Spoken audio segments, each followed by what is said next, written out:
Welcome to the beginner internship sponsored through OSBA.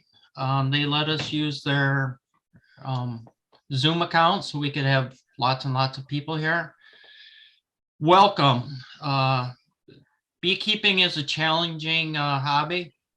There's a lot to learn. We have a lot here. I'm Roger Myers. I'm in charge this year. We'll try to get you up to speed as fast as we can. Beekeeping education never ends. I've been doing this for approximately 25 years and I'm still learning new things, new ways. Things change. Some of our problems change, so we have to come up with new ways to solve our problems. On the screen right now, you can look, and this is kind of our schedule for today. We're going to talk a little bit about bee biology, the basic of the hive, how to build some of your equipment, how to light a smoker, and where to put your bees on your property. The beginner internship web or Facebook page. This is what it looks like.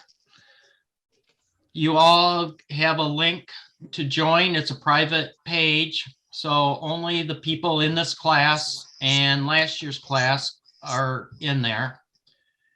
We, of course, I and everybody on the committee will be there to help answer your questions. There are no dumb questions in beekeeping, and anybody that has a question, if you want to ask we'll have time for question and answers, please ask. If it's in the middle of a video and you just want a clarification, put it in the chat box on the Zoom and somebody will answer the questions, probably several people. And that way we can keep up and you won't forget. If you're like me, if I saw something at the beginning of the video, I'd forget by the end to ask the right question. So just put it in the chat, we'll get to you. And that's how the beginner Facebook page is. Once you get your bees in the summertime, if you have something going on, you're not sure about something, you can put it in there. Pictures are always great. Take a couple pictures, show us what's going on, tell us your concern, and we'll answer your questions. If you go in there, there was people all the way through summer and into fall asking questions about their bees, and the last one was a couple weeks ago.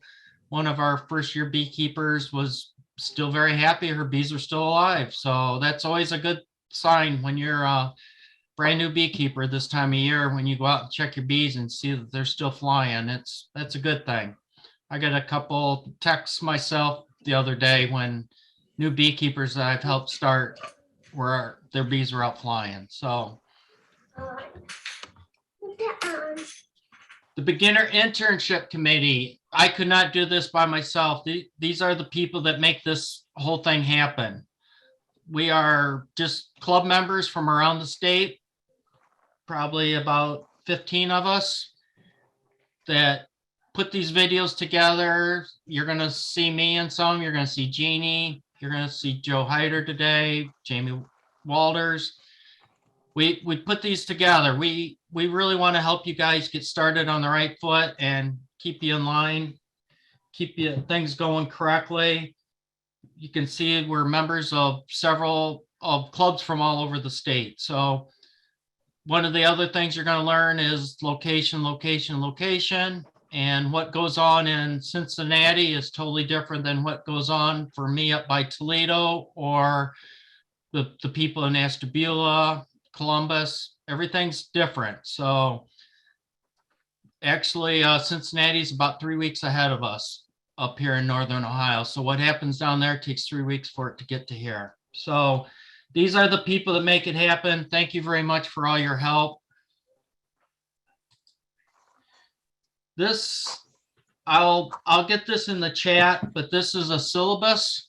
This is pretty much what we're going to be covering all year long. You can see in February, March, April, May there.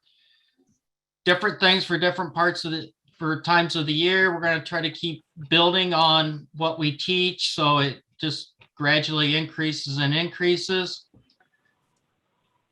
We try to be one step ahead of what the bees are doing in your area. And then here's the summertime stuff. And going into fall and getting your bees ready for winter. So as you can see, we have the whole year kind of planned out. This is our second year, so hopefully we get things dialed right up good. So as part of this club or this internship through OSBA, you get a membership in OSBA when you take your beginner class through your clubs. That's part of OSBA's mission for education. And we got a brand new website now and all kinds of things on here. Here's the beginner internship, the Hive Digest. We have a live webinar training. See if it will load up for me. That happens on Sunday nights, the fourth Sunday of each month at 7 o'clock. We have YouTube videos. Most of our things are recorded, so these webinars are recorded. You can go back on our YouTube channel and see everything that's involved there. So there's lots of information here. There's about the clubs, the events. We got the calendar, shows everything going on in the state. Traveling speaker program for the clubs, state and regional things. So it's interactive. Once you some of it is on behind a member lockdown, so you have to be a member, which you all will be. So you'll be getting a password and a login information for that. And we went over that. Your bees fly for approximately 2 miles from your hive. So I do a lot of outreach. I go to the county fairs, I sell honey, and I constantly get people that say, oh, we never see any bees in our area, but beekeeping is on the rise. This is one of our counties in our local area. This is Ottawa County. And as you get more metropolitan, more people, more beekeepers. So what happens, let's say in this area here where we have several apiaries close together, let's say the one in red there, something goes terribly wrong with it and the bees die from an illness, a sickness. The other bees in the area will find some free honey and they'll want to rob that out, and they can go over there and rob that. And unfortunately, they also will take some of the disease back to their own hives. So the better we are at being beekeepers, we help everybody in the neighborhood. Unfortunately, we can't keep our bees located just on our property. If we could keep our bees on our property like we do other livestock, like chickens and steers and horses, we could keep them a lot healthier. But since they travel, and not only are there bees being managed by beekeepers, there's also bees living in the wild and in old houses and hollow trees. So there are a lot of bees out and about. So this is Ottawa County, but once we move to, oh, I deleted it, to Lucas County, you can see Lucas County is covered with beekeepers. And this is one of the counties where we have our meetings. This is the main county where my local bee club meets. And you can see we have lots of beekeepers and we all sit on top of each other. So some things can spread fairly quickly there. So we try to take care of everybody. We've had a good club. We've been meeting online through the pandemic. We're starting to meet live again. We get to see each other. So with that, I'm going to go back to this screen and we're going to get going with the bee biology. If anybody has any questions, speak up quick and we'll try to keep things rolling here. Hearing none, I don't see anything in the chat. So we're going to start our first video with Jason Draper talking about bee biology. See if it comes up. Bingo. Hello and welcome. My name is Jason Draper, and we're here talking about bee biology today. I'm from the Stark County Beekeepers, and I'm just going to talk a little bit about bee biology. For myself, I'm a hobbyist, and one of the things I really enjoy is how these critters live and how they interact with each other, and that's what keeps me interested. The honey got me started, but the life cycle of bees is what keeps me interested. We're talking about biology today because that's an important aspect for all the other things you're going to learn about inspecting hives and how to maximize honey and how to deal with disease and everything else. A little background of biology is pretty helpful to get moving forward with the rest of that.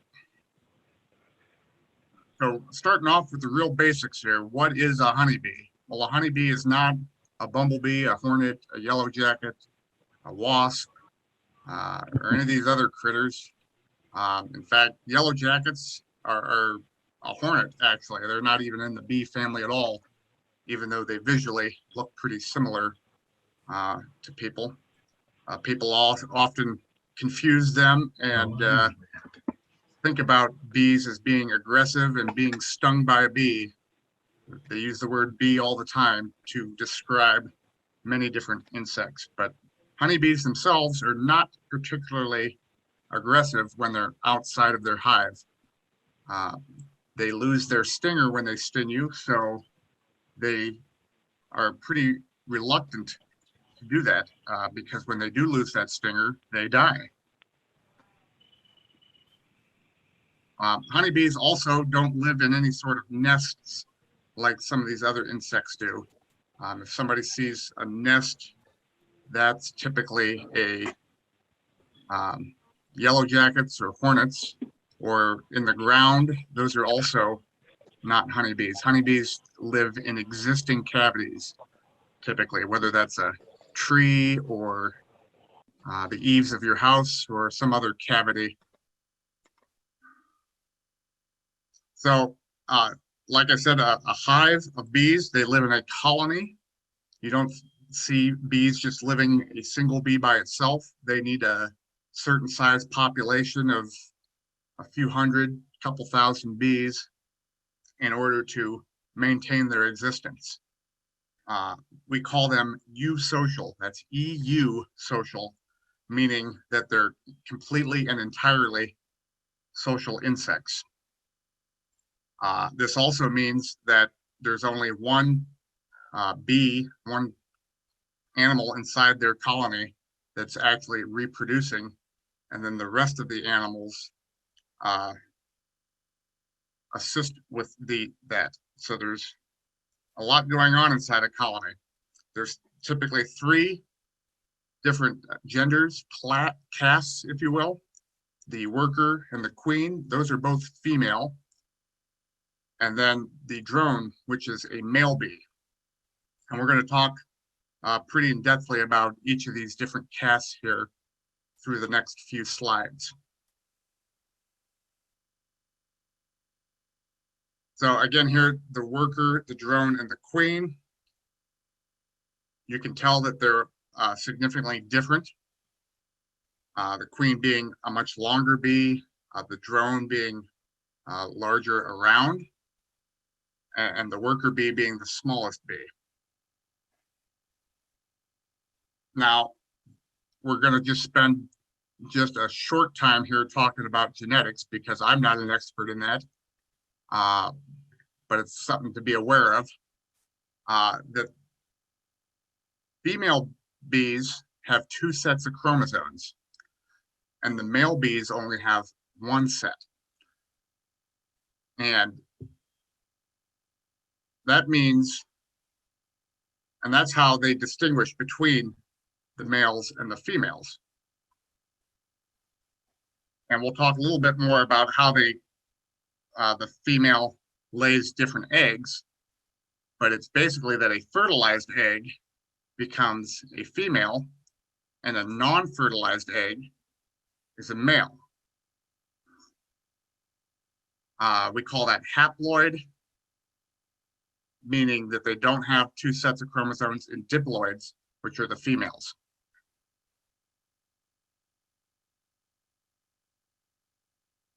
Again, here's just a photo of 3 different casts on some combs, so you can kind of see how they look in real life there a little bit.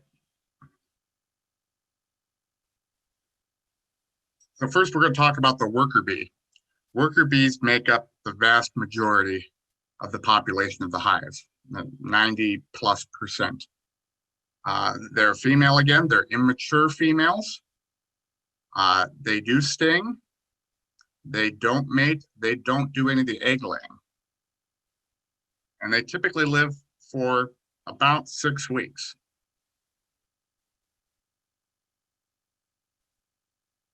So how does a worker's life begin? Well, it begins when the queen lays an egg inside the cell.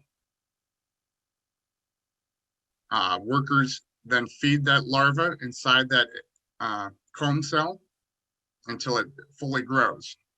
At that point, the worker seals the top of the cell with wax, and it spins, and the larva spins a cocoon inside its cell at this point. This goes through a metamorphosis, not unlike what butterflies do. And then at the end of its growth, it emerges from the cell as an adult bee.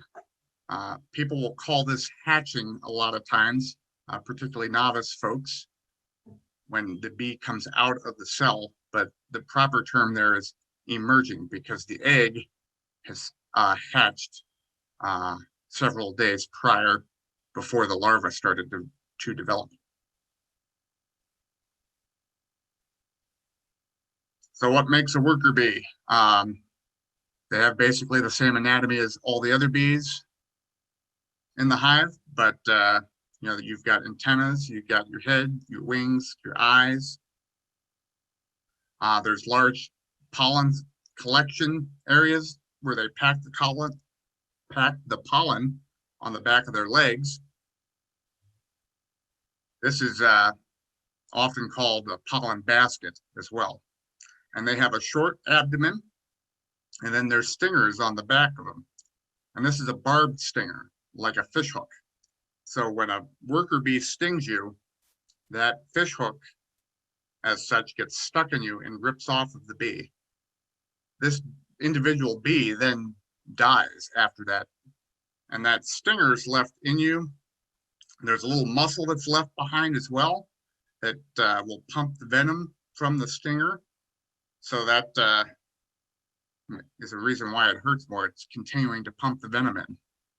The other thing that stinger is doing when they sting you is to release a little bit of pheromone, which notifies the other bees in the hive that there's something going on here. The proboscis, that's the tongue of the honeybee. It's basically a long, hollow tube, and that reaches down into a flower to suck up the nectar, and then they can bring that back to the hive. Now, a honeybee's tongue is not as long as some other pollinating insects. So if you're planting any flowers or looking for food sources for honeybees, kind of pay attention to that, because some flowers, the nectar is down too far and the honeybee tongue cannot get to it. So what do worker bees do? They're nurse bees. They're taking care of the other bees, the larvae inside the hive. They'll work on sealing the honey. They'll feed the drone bees. Some of them are taking care of the queen. There's a lot of different jobs within the hive that have to be done at any given time. So what does a honeybee do and when do they do it? That's kind of determined by how old they are. But this can vary. So typically, a honeybee, after it emerges from the cell, will clean up its own cell, and it will work to keep clean the neighboring cells and keep brood warm. After about 3 to 5 days, it's old enough to where it's feeding the other larvae that are developing still. Then they tend to nurse bees. And this is, again, they're producing royal jelly, which is a very nutritious extract. It's a lot of vitamins, honey, proteins that they feed to the developing bees. After this, they're producing wax typically, so they can build new comb. And it takes about till their 18th day or so to where they're actually starting to fly and collect honey. And this can vary. You know, if you have some older bees, for whatever reason, the queen hasn't been laying eggs for a little bit, they can go back and produce wax, but this is not typical, and it's not, they don't produce as much. So, you know, younger bees produce more wax than older bees.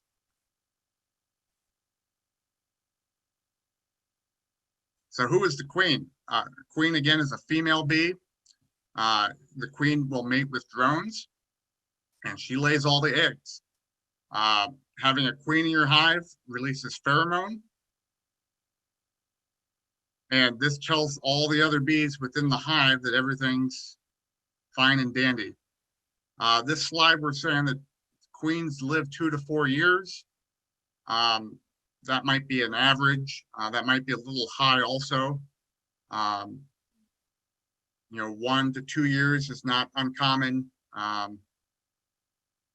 You know, maybe 4, 5, 6 has happened. I don't hear much about bees, the queen living that long these days. So again, the queen has a lot of the same anatomy as the worker bees. Her stinger, though, does not have a barb on it. It's just a straight stinger, and this allows her to sting and then sting again later without dying.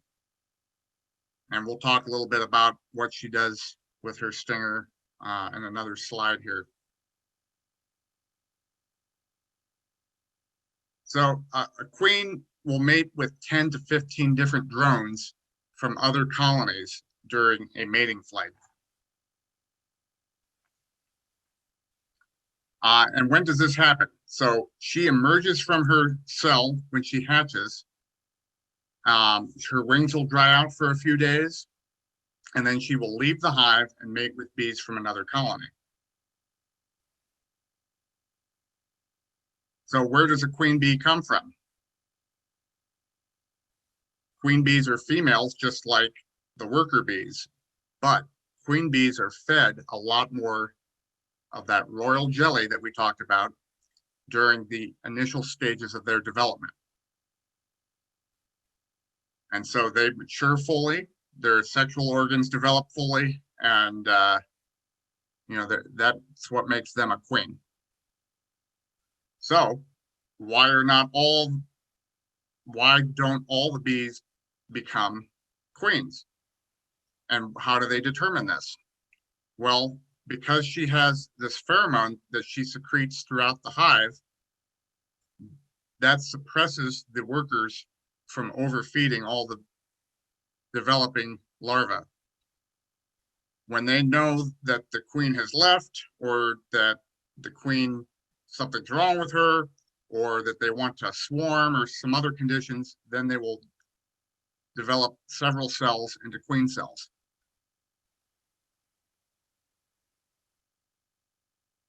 So they have several queen cells going, And whichever one of those emerges first will go around and sting all the other queen cells so that there's still just one queen in the hive. So after she gets mated, she makes it back to the hive. The queen's going to start laying eggs. And she can lay one egg a minute, more or less. And she does this 24 hours a day. So that can add up to about 200,000 eggs a year.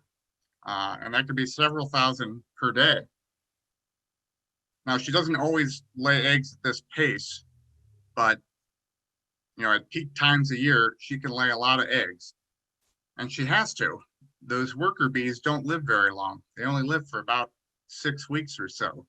So every 6 weeks, that queen has to replace the entire population of the hive.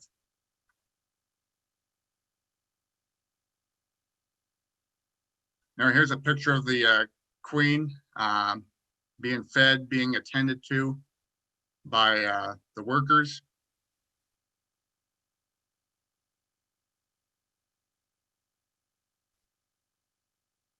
So here's a drone bee. Again, drone bees are males. They don't sting. They don't gather pollen or nectar. Their job is to mate. Their other job is also that they, again, release pheromone. And when there's males in a hive, generally speaking, you know that the hive's doing pretty well.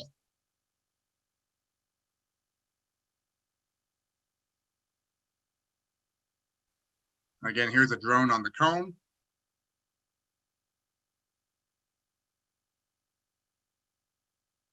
And like we said, one of their only jobs is to mate with a queen.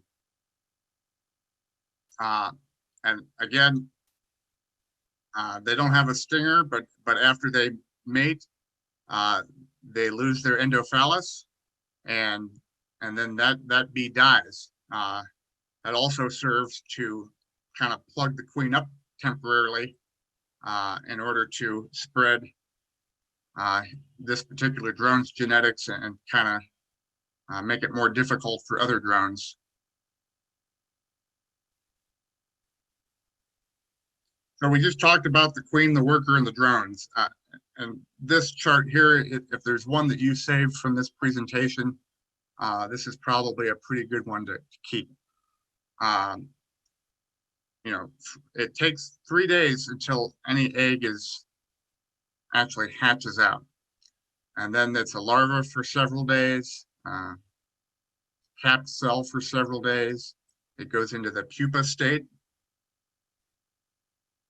And then the date that it emerges from the cell. Note that the queens emerge pretty quickly, whereas drones take a few extra days. This is kind of an important thing to keep in the back of your head, that when you get a new package of bees, or if you collect a swarm or whatever else, it's going to be 21 days before you have any new bees. And during that time period, the older bees that are in that hive are kind of dying off. So you're going to see a decline in population for a little bit. And it's also important that you know that there's some new bees coming. So when they talk about inspections, you're going to be looking for these eggs and these larvae. That way, a week or 2 or 3 from now, you have bees.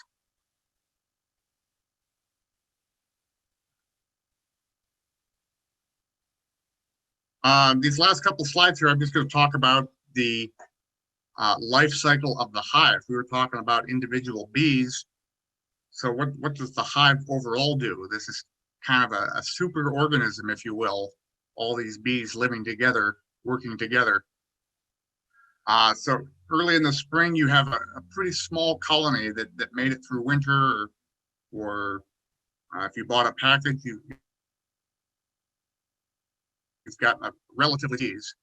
And going into summer, there's a lot of flowers blooming. They're building up their colony size as quickly as they can. And, getting more and more bees until maybe May or June. It depends when, but the hive ends up being pretty full. If this was a natural colony that's not being managed, they would be swarming at this point.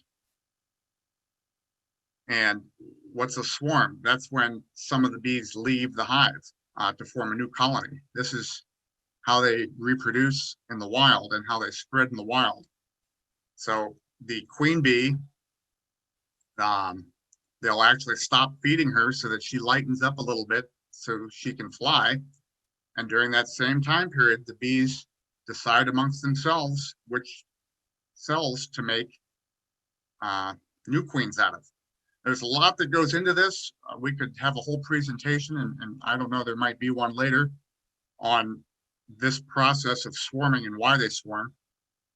But the old queen and half of the hive, roughly, will leave the hive, and they will go out and look for a new place to live, while the bees that are left will make their new queen. She'll go out and mate with drones from another hive and come back and continue on the old hive, hopefully. The bees that left the colony, they're going to be hanging out in a tree someplace. I'm sure you've seen that or heard about it, a swarm of bees. And what they do is they hang out there in a ball until a beekeeper comes and picks them up, or until they find a hollow spot like your house, or a hollow tree, or maybe an empty beehive to move into. So that's kind of what they do in the wild, and they can do that in managed colonies as well until fall. That hopefully they've gathered up enough honey. They're going to eat that honey all winter. And the colony tends to, it depends on the species, get quite a bit smaller in the fall, and they'll overwinter with a small colony.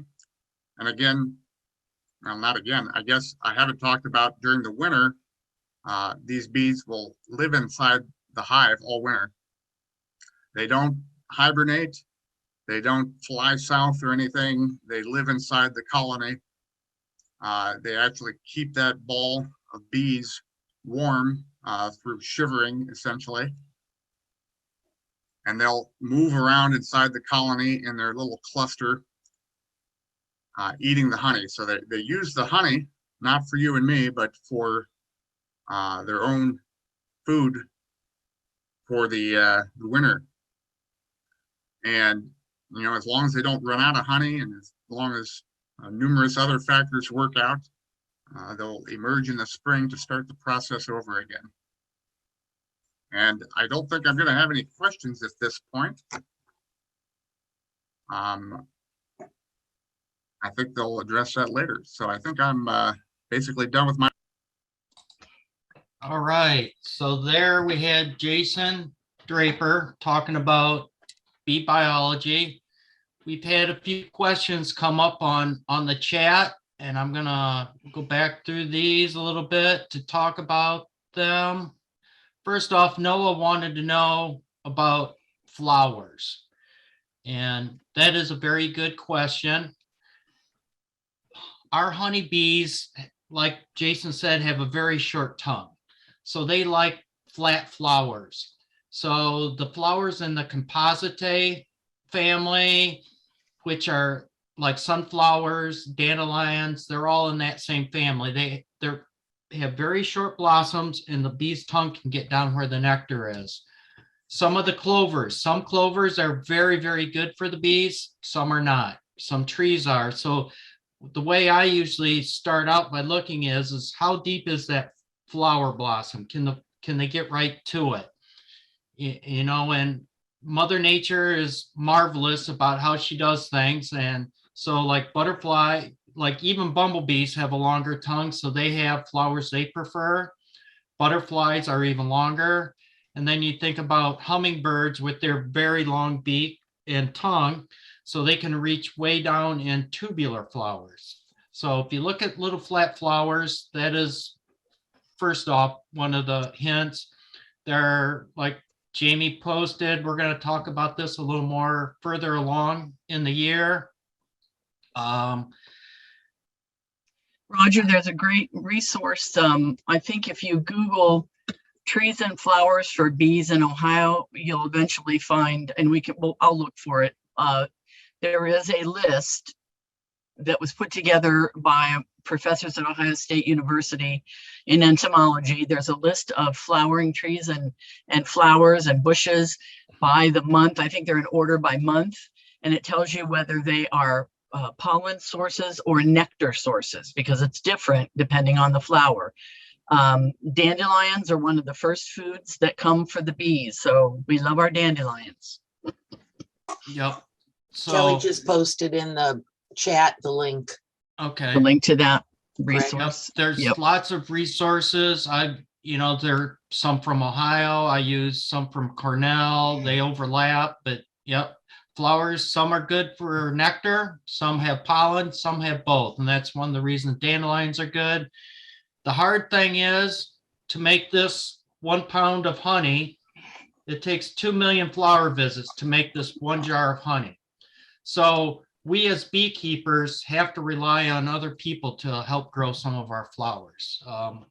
Not very many of us have acreage where we can grow acres and acres and acres of flowers. So There are a lot of wild sources for bees also that they can get, on the roadside or in fields that are fallow. So there are things out there for them. yep. And Rich put in, he doesn't use Facebook. It's quite all right. Jamie put in there my email for the Ohio State Beekeepers. I'm up to like 3 with Ohio State Beekeepers. One of them is the internship. So internship@ohiostatebeekeepers.org will go into my account and I can answer questions that way for anybody. We also encourage you to use your local clubs that you're a member of. The people that initially got you in here and are training you to be beekeepers, local clubs are very, very good. They know the local Weather. weather, the synchronicities of what goes on in your area. And like I said earlier, what goes on in Cincinnati is totally different than what goes on in Toledo and different times. So those people in that area know. I'm up here in Northwest Ohio, and even up here, there's like 3 different regions, maybe even 4 of what goes on. We have heavy agriculture. We got some marshland up by Lake Erie. We got urban Toledo. They all are different. So different locations have different weather, everything, forage, everything for the bees. So check with your local people. Those are the best. And Taylor wanted to know if her bees don't make it through the winter. Well, hopefully they do. If they don't, we basically try to do an autopsy on a hive, but that's a whole nother discussion.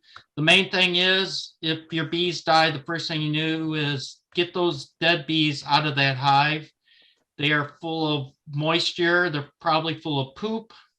And once it starts to get warm in the spring, March-ish, end of February, 1st of March, they will start to mold. So the first thing is get those dead bees shaken out. I'll tap my frames. The ones that are stuck in the frames, I tap lightly, knock them out. If you think they just died, and we check for honey, did they starve? Did they die of disease? But for the most part, you can reuse those frames and the honey that's left over they didn't eat to help start your new hive. Yes. Don't ever destroy old comb unless it's really old and black, because comb is like gold in your hive. It takes the bees so much energy and so much honey for their food to make wax that you always want to protect and save your comb. And if you have a dead hive, you've got to close it up and seal it up tightly. Um, when it starts to get warm in the spring, you don't want to get wax moths or hive beetles in your hive. Some people will freeze the frames a few at a time in their freezer for a couple of days to kill any eggs that might be left over from other insects and predators for the bees. Some people will close their hive up with moth crystals on a piece of newspaper on the top frame to keep animals out, but you got to protect your comb so that if you've lost your hive, you can get a new package or a nuke in the spring. The question also said, if my boys don't make it, one thing you got to know is it isn't the boys that make it, it's the girls. I'm sorry, that was a typo. Yeah, Yeah. that was corrected into bees. So I Okay, think we all thought that. Yeah. One thing will happen in the spring if you leave your hive unprotected, and I usually move my stuff inside, is your neighboring bees will find that honey that's left over in there and they will Yes. steal it. So if they're not your bees, you're going to lose your honey to somebody else's bees. So Okay. that's why I kind of move it in. You want to keep the mice out, because come springtime, the mice are wherever they wintered are going to start raising young, and it isn't long and they're going to be looking for new places. So at least keep a screen in the front. The bad thing about sealing it up tight is that honey that's in there, once it's froze, it has a tendency the wax has a tendency to crack a little bit, and then it starts leaking honey out, which is back to getting moisture, and now it's really thin. So it can be a challenge. The best thing is to get some more bees in it pretty quickly. Like somebody posted, as long as you don't have like foul brood, and that would be bad. Wax moth all die in the winter. So as soon as that hive died, if there were wax moth in there and there's no temperature, they're all going to die from exposure. So actually what I do with my old equipment that is not in service currently, like I had a couple dead outs earlier this winter, I clean them up and I move all that stuff outside, and they sit on a stack on the deck of my honey house with a lid on it, and I use Mother Nature's freezer. This morning it's 3 degrees outside. Trust me, all the wax moth eggs, everything in there that's going to die in your freezer is dying outside. So I just avoid the freezer part. Wax moth usually will not become a problem till midsummer, because they all die during the winter. So anything else about that? Do you want, since you've unmiked or unmuted yourself, we can. Yeah, what's the best bet? I don't know if we're going to cover this in basic hive now, but like winterizing. Oh, we will cover that in September and October. Okay. But yep, and there's lots of ways to do that. So Okay. see, Lorene's answered gardening for bees. I think we've answered all the questions there. If anybody, any other experienced beekeeper want to add anything? I'll have something, just add something to think about. What I tell people early on is, you basically are a livestock farmer when you become a beekeeper. And you need to think about beekeeping like that. And especially when it comes to keeping your bees healthy, think about how at the fair, if a kid or a youth takes a sick animal to the fair, what happens? There's a vet there that, scolds you and sends you home with your sick animal. But we can't keep our animals on our property. We can't keep our bees away from your bees, and vice versa. So it's very, very important for all of us to be diligent about being a good beekeeper and keeping our bees healthy. And we'll walk you through that all through the year. But your bees, can make everybody around you sick. So you are now a bee farmer. And one thing I failed to do earlier this morning was to explain a little bit about terms. I put that into the chat, and you should be able to download that by clicking on it. But here's beekeeping has its own terminology like every other hobby, sport, football, we have touchdown, first down, all that kind of thing.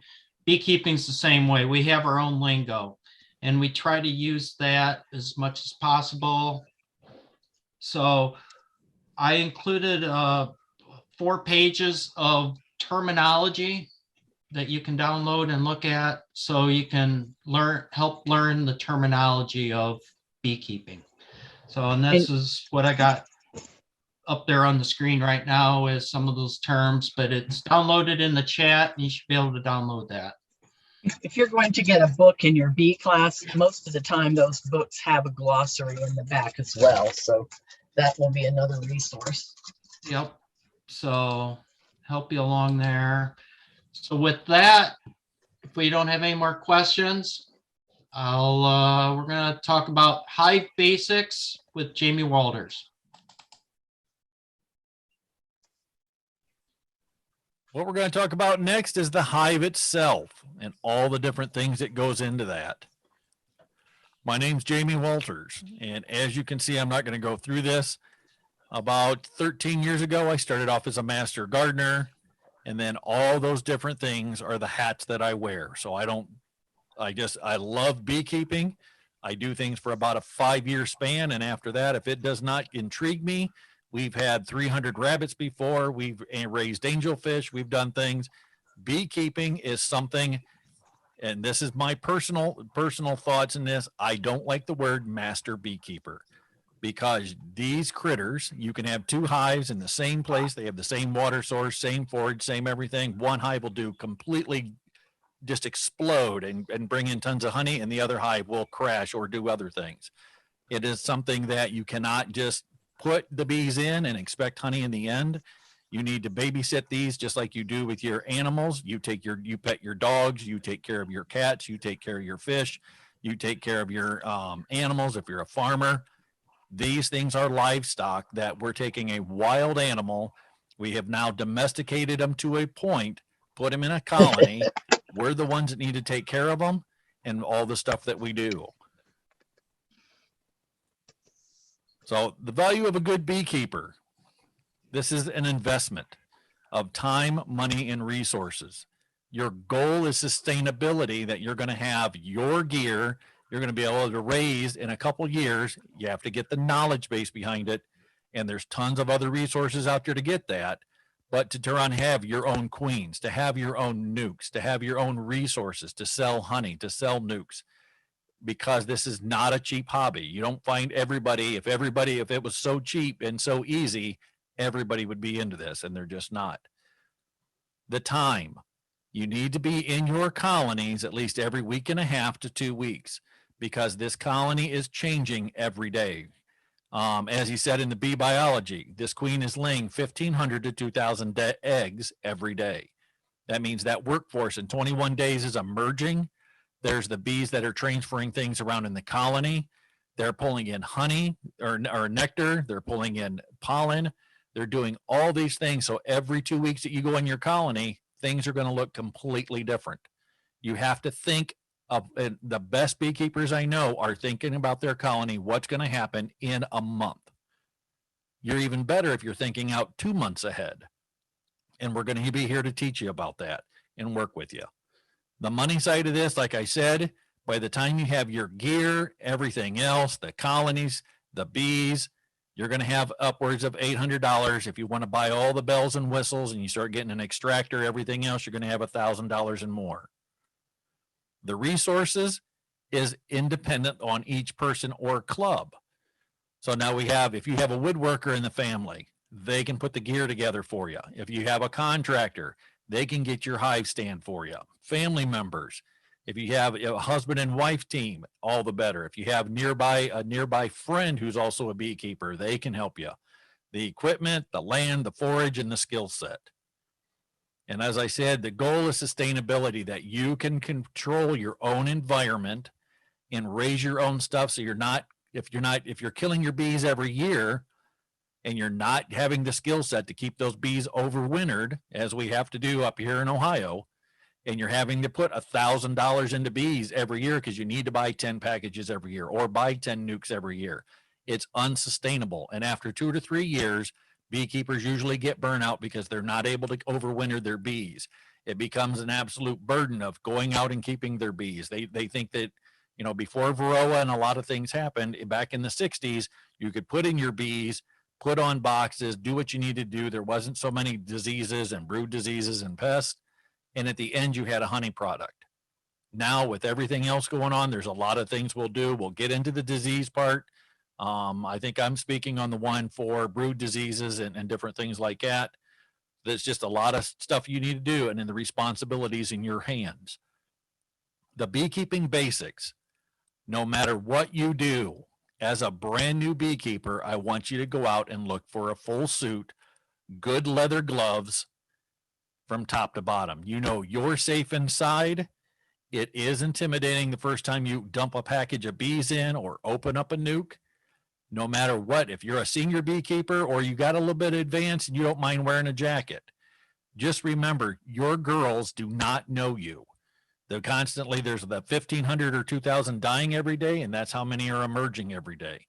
The minimum, wear a veil. No matter when you're out there, you might go out 10 times in a row and never get stung once. And then all of a sudden we have a dearth. It's a DEARTH, where things start to brown out. You see the lawns turning brown. Things are, there's no more forage out there for the bees, being they can become a little restless. The next time you pop that in August, the bees are going to come out and meet you and be a little aggressive. An absolute smoker. As a new beginning beekeeper, you should have that lit every time. We're going to show you multiple ways. Roger has one. Joe Hyder has a video. Adam McDowell has a video. We're going to show you multiple ways of lighting this and keeping it lit. This is your safety. We use the smoker to move the bees around, to mask the alarm pheromone, and to do things in the apiary on a nice controlled thing. Don't ever think if all of a sudden things go bad, run. Just get away. Your hive tools are down below. There's multiple hive tools. Everybody uses something different. This is something that buy 2 different tools, or talk to your mentors or your beekeepers in your area, your club members, and say, what do you like about this tool with the hook compared to the one down here with the claw? What's the pros and cons? And then you're going to learn your own system, your own way. And then there's also the bee brush, because you don't want to end up like this. In the hospital, eyes swelled shut. Remember your dogs and pets, when the first time you go out and you're in this white spacesuit, they want to know what's going on too. Myself, I got zapped at the end of the nose, went to talk to 5th grade kids about how great beekeeping is. And by the end of it, my upper lip had swelled up so much I couldn't talk, and my wife had to finish the presentation. A kid got stung out. He went to kick over some hives out in Arizona. He jumped a fence, got stung up so bad, it put him in critical condition for about 4 days, 400 stings. This is a gentleman that you'll see online with Ohio Beekeeping. John, he does OTS, and think about your kids and grandkids and things like that. A quick story, I had Mary, that brand new beekeeper. I mentored her for 2 years. She went out, and there's things that we're going to teach you for safety. You don't go out when it's raining. You don't go out when it's overcast. We're going to teach you all the things to do and not do. She went out, and it was a perfect storm. If there's 7 deadly sins of beekeeping, she did all 7, no veil up, no smoker lit, opened up 5 hives at the same time, that had no queen. She was stung up more than 400 times just in the oval of her face. That did not count her chest area, her neck, and everything else. By the time she went, if her neighbor would not have gotten home when he did, she would have been passed away. So this is something that there's an inherent danger with bees. They don't come out and attack. They're not like yellow jackets or Africanized bees or anything else. We don't have that up in this area. But we do have bees that are a little bit hotter than others or more defensive than others. Always wear your precautions and be respectful of the bees. Beekeeping kits. So for those of you that have not bought your stuff, you'll see this in Man Lake, Dayton. It's like opening up your Christmas catalog when you were a kid and your mom gave you a pen or a pencil and you got to circle your favorite toy. This is what you can also do. You can buy the kits that comes with a full suit, queen excluders, comes with all the toys, the bells and whistles. As you can see, this is not just for the basic setup. You're at $500, $450, and then they go up from there just for a small single, which with beekeeping gear, you're always going to need excess gear because bees are always growing. They're multiplying. They're pouring in more nectar. They're moving up honey to the top. You can buy these kits. I'm going to ask you to please talk to the beekeepers in your area, find out, and I'm going to go through all the setups, the pros and cons of it. But before you purchase something like this, talk to the beekeepers in your area and see what they recommend. And then kind of ask questions. Feel free to ask questions at any time. The equipment construction, a standard Langstroth box that's what the industry standard is. There's Warren hives, there's top bar hives. There's all kinds of different stuff. There's people that put stuff in logs, barrels. There's a lot of different things. We're talking Lorenzo Langstroth, the father of beekeeping, born and raised in Ohio, built this box back in 1940, 50. Shame on me for not knowing that by heart. But he's the one that designed this, and that's what we run with. The industry standard, when we talk hives, we're talking 10 frame, 8 frame, and then there's all kinds of variations. But all of them have in common is a stand or a hive stand. There's a bottom board, a reducer, brood area, which that is changed around also, or inner cover, or excuse me, queen excluder, which for new beekeepers, there's pros and cons to that. You have your honey supers, so it's supering above, your inner cover, your telescoping top. And remember, those are the vocabulary words, so start going through those too. Starting off with the bottom boards. Bottom boards come in 2 different variations. A solid bottom board, that means it's solid all the way through.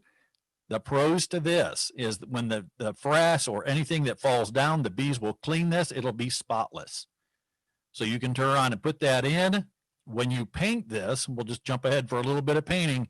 You're going to paint everything to the exterior of the colony when you stack these up. Anything that you can see when it's stacked up and ready to go. You can paint the front landing board a little bit back inside, but this is really good for bees that are going to clean it up themselves, that you're not going to go look at all the time, bees in an out yard, or you're just going to not have to worry about a lot of that different stuff. There's also screen bottom boards. This is number 8 screen. That means there's 8 squares per inch. It has usually like the political signs or plastic that you can turn on, pull off the bottom. This lets the bees, lets the frass, lets the pest and things like that fall through the screen, and it collects on that bottom board or that bottom plastic. The nice things about this, if you're in your bees or have them nearby, as the beehive gets hot in that 80, 90 degrees, you can take the board and pull this out and let the bees have extra ventilation. This stops them from bearding. On a solid bottom board, if it's at 80, 90 degrees, the colony is going to slow back down and they're going to beard or hang off the front entrance of this or hang onto the colony because they're trying to keep the colony cool enough to turn on and keep the operation running, but not hot enough where it starts to melt the wax and everything inside. So there's pros and cons to each. Depending if you're going to be out there all the time, you can pull this out. The nice thing about this also, as the debris falls down in, you can pull the bottom board out and actually see your pest or your mite count and do a lot of different stuff. It comes in 10, 8 frame and nukes. Your front reducers, you can buy them through Man Lake. If you find somebody who has a contractor, you can take a little 1 inch or 3/4 inch by 3/4 inch, cut your notches into it. This one's 3/8 inch by 3 inch. This is 3/8 by 1/2 inch. And all it is you're just rotating this to the amount of traffic or the amount of activity on that front landing board. They also make hive beetle traps for the front that reduces the front to stop hive beetles from coming in. If you don't want to buy this stuff, if you know a woodworker, you can just use scrap wood, twigs, or anything else. But what you're trying to do when the colony is small, you're just reducing that front door so they can protect it down to that little bit. If you start seeing a traffic jam where there's tons of bees trying to come in, there's tons of bees trying to go out, then you open it up to this larger entrance. That way they can still turn around and protect it, but that way they can get more bees in and out at the same time. Your brood boxes, they come two different ways, unassembled and assembled. If you can use a hammer and nails, an air nailer, screw gun, you can turn and put these together yourself. If you do not have that capability or know how to do it, you can also buy the assembled stuff, but it's going to cost you more money. Also in shipping, if you have an area, talk to your area clubs. There's some clubs that have build days where I just saw on Jeannie Soms for Fairfield. They actually have other beekeepers that do have those skills to build this gear for you at a fee. Most brood boxes are deeps and mediums, and we'll go through that too. You have your supers. So anything above the brood area, and we'll talk about that more, is a super. Supers are usually mediums or shallows. Same thing. They come in deeps or unassembled and assembled. Same thing. If you have the skills to do that or the resources, it's cheaper to get the shipping and find it, put it together, glue it up, use Type Bond 2 or Type Bond 3, a nice weatherproof glue, and then to put it together. When you're talking about supers on the top, they also have super shallows, they have Ross rounds, cut comb, and you can do things on top. This is usually a second and third year beekeeper because you need drone comb. There's a lot of other skill sets with that, but it's easily done. Your inner cover, there's only a few differences. They come completely assembled. They usually do that at the factory or the dealer. Usually the only difference in this is a circle cut that you can put a jar feeder on or a slot. And then you'll see ventilations in the mark on the side. Some of them have one side, some of them have two sides, but the same thing, 10 frame, 8 frame, or nukes. Your telescoping covers, that's what's on the very top. These come in an assortment of different styles. They have aluminum on the top. I've seen steel. You can use sheet plastic. Anything that you see, you paint the outside edge rim. You put the metal on, you beat it on, and it's just stopping the moisture and that driving rain from going in. You're trying to keep those colonies, wet bees, and you'll hear this throughout the entire year, wet bees are dead bees. If they're wet and they turn on and got driving rain in or tons of moisture, they're going to be dead. So this is just stopping it. If you want to turn on and get really nice, they have copper tops. You'll see the one in the lower right is plastic. And then they call migratory that it sits on right on top. You'll see a lot of commercial beekeepers, queen breeders that have, I think I have probably 75 of them for my nukes. This doesn't sit all the way over like this top left where it hangs over the complete colony. This traveling cover just sits over the box itself, sits over the front, sits over the back. It's just a cheap way of doing it, and you can actually take the colonies then and slug them together just like an apartment complex. 10 frame gear.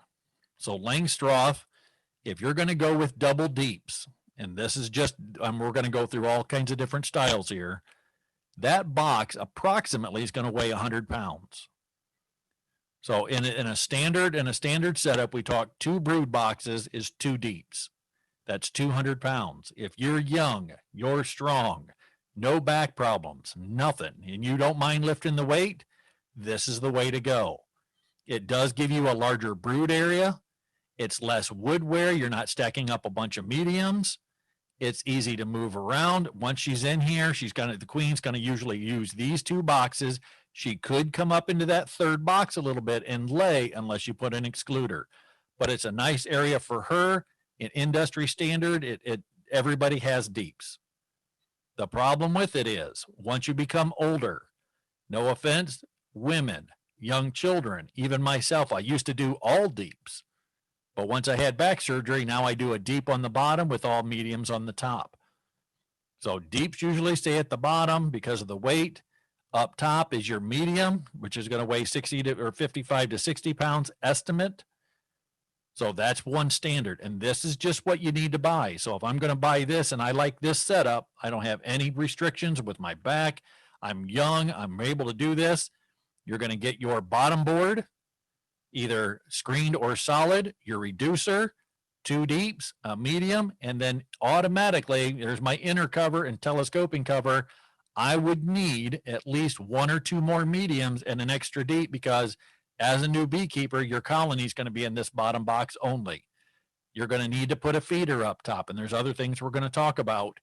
As this builds up, if you buy a nuke, this colony could get this big, and it could also maybe need one, depending on the season, the forage, the weather, the nectar source, the pollen source.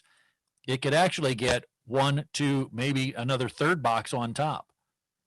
As a second year, third year beekeeper, after all that foundation is drawn out, I've seen, and you can talk to any of these experienced beekeepers on here, this top could get 4 boxes tall. I've seen them up to 7 boxes tall with Dwight Wilson, but he also plants 200-300 acres of clover. 8-frame equipment. This used not be the industry standard, but you're starting to see a lot of people go to 8-frame because it's shaving off 1 frame per side. So it's dropping the weight and it's easier to hold in your chest area when you're just grabbing onto it. So the same way, we're still using this formation, 2 deeps with a medium on top, but now it's 8-frame. Less frames to buy because remember, in a 10-frame box, you're going to have 10 frames. 8-frame box, 8. So you're just shaving off that excess weight.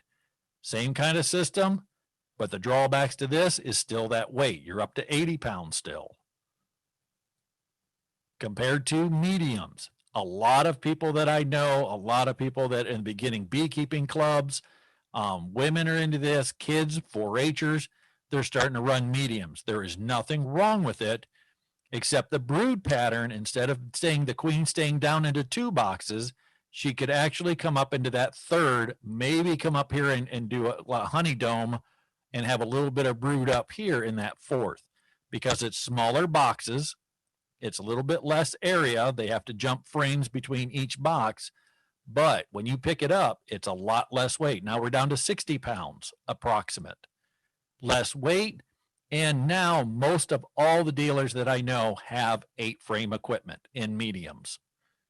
All the 4-H kids that we get it, the 4-H and the FFA kids that got the scholarship are all into this because it's easy to move around, even to lift it up for short times. It's easier to extract with, you manipulate, you need to lift it up into a truck. If you have an out yard, you need to put it in a wheelbarrow and do things. It's a lot easier to do. But starting out for your first year, you're going to at least need 3 mediums and maybe 2, if not 3, on the top.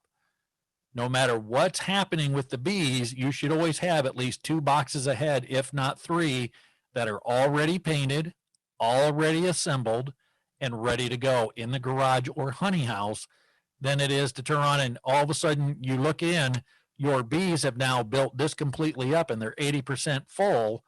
They're getting ready to swarm and you haven't even painted that next box yet or even ordered it. So you have to stay ahead of your bees. Excuse me. There's also nukes. A nuke is a 5-frame box. I run probably 60 of these. The problem is, same thing, your deep formation or deep frames, and they also have in mediums. They're easy to pick up, easy to move around, but you can see the outside line where that 10-frame was. Now it's easy to do. The problem with nukes, with all these little tiny nukes, is you have to be in them every week because this colony wants to be a colony that's this big in this 10-frame box. They want to build up. So this queen will lay all the way up into that 3rd box. You'll see some of these that are 7 and 8 boxes tall because that colony wants to be a big colony. This is a little bit more nicer going through the winter time because the heat is generalized in the center and it represents or mimics a tree. In 10 frame gear, the bees don't always like to go out to that 1 in 10 frame. In 8 frame is about perfect. And then all mediums are even better yet. When we talk about frames, we have deeps, mediums, shallows, and super shallows or half depth. You're going to match your box or hive body to the size of frame. So if I'm talking deep boxes, I want deep frames. If you're talking mediums, you want to stay with mediums. So you want it to run and do that. And we're going to have some videos later on to show you how to put these together. So unassembled, you can buy them. They're a lot cheaper to do. You can buy them all the way to put together with foundation already in it. They will not ship wax foundation in the wintertime because it's so brittle that if you turn on and bump it or bend it, it just shatters into a million pieces. But like I said, with the resources, if you have somebody that can turn on and use hammer, nails, screws, guns, and some tight bond, you can easily put these together on a workbench and do 10 or 15 of them in a half hour. So down here, there's also, when you start looking at these catalogs, you'll see deep, medium, super shallow, split rail, grooved, wax foundation, Pureco plastic. It is a conundrum of looking at that catalog and what frames do I need? What kind of foundation do I need? And we'll go through that. There's a lot of pros and cons to both sides. When you're putting these together, there's some absolute things. I'm going to save you the biggest mess of all. When you put these together, I want 2 nails in the top, and the video will show this more. So I'm going to put this together. We have a top bar, a bottom bar, and sides. When you put these together, you'll see the tongue and groove on this fits directly in the top. And Joe and Randall's videos will show this. I'm going to put these 2 together. I'm going to snap this into the bottom. I'm going to check it with a square and make sure it's square because you don't want them in there all cockeyed, because if they're not square, trying to get them back out is going to be a mess. So you're going to use nails, staple gun, or pin nailer, shoot 2 through the top. After you put tight bond glue anywhere these come together, you're going to put another 2 here to the outside on the top, shooting down through the top into the side rail. You're going to shoot 1 up through the bottom on the bottom board, or the bottom rail up into the meat here in the side. The same way on the other side. And some people say that's good. I'm going to tell you it's not, because the first time you take your hive tool and hook this on the edge and pull this up, these are the 2 nails that you have to have. Along this bottom edge, you're going to shoot a nail or staple gun diagonally through into the meat on this top rail. When you're hooking your frame and pulling it up with a hive tool, this allows the meat on this to not come apart. If you only put nails this way, as you pull this up, it'll pull right out of this side rail, and then all of this frame starts to flop over, or you'll tear it right apart. This is the most important on this side and that side. And Randall will show this in his video really well. So when you're shooting it in, do not forget these sides that you're actually in the meat of this, shooting it diagonally into this top rail to make a cross member. So when you're hooking here, the force of it's pulling on this nail and the frame will come right out of the box. Wax foundation. Now here's the pros and cons of both. Wax foundation, you can turn on and get it. You can, once it's warmed up, if you have a local dealer, you can go pick it up. Don't put it in your trunk where it's going to bounce around. Get the temperature up and then turn on and build them in your garage where it's nice and warm, or don't use it. Don't do this in the house. So when you're using wax, the nice thing about this is the bees love it. It's natural wax. It's what they make. They'll jump right on it. They turn on, pull it out quicker, and there's tons of pros to it. The drawbacks are you have to assemble this. It might take you your first frame. It might take you 25 minutes to build your first frame. So when you're assembling this, you have to assemble it. So you'll see the nails here on the top. You got to put the 2 in the bottom. You have to put the 1 in the meat underneath the cleat on this side. You have to put in the wax. You have to put in the nails. There's a lot to this. But the pros of the colony, if you have a few colonies, I used to do this until I got up to about 10 colonies, and then I just quit and I went to plastic. But the pros to this is great. The drawback to this is when you put this in an extractor and spin it, there's things you need to do. And if the bees, the nice part is if the bees kind of booger this up or they don't pull it out right, you can take a knife and cut that section out, say along the bottom edge, there's too much drones, or they put cross comb into it. You can take your hive tool, scratch it out, they'll build it back. You don't want to dig all the way down through it and tear that foundation out, but you can scratch this off a little bit, work with it. It's a little bit more finesse work, so you're nice and slow than it is with anything else. But if you have a few colonies and the time and you want to learn this old school, this is the way to do it. Plastic foundation, just as easy, easier yet, but the problem is, so putting it together, the outside frame is the same thing that I'm going to do for wax, but I want grooved top and bottoms. I don't want split rail, and we'll show that in the video. So I want grooved top and bottom, and you're going to tell the manufacturer or the supplier when you buy it that you want wax or we want plastic foundation. The plastic foundation is easy to snap in. You can get pre-coated where there's some wax on it. You can get double coated. You can get triple coated.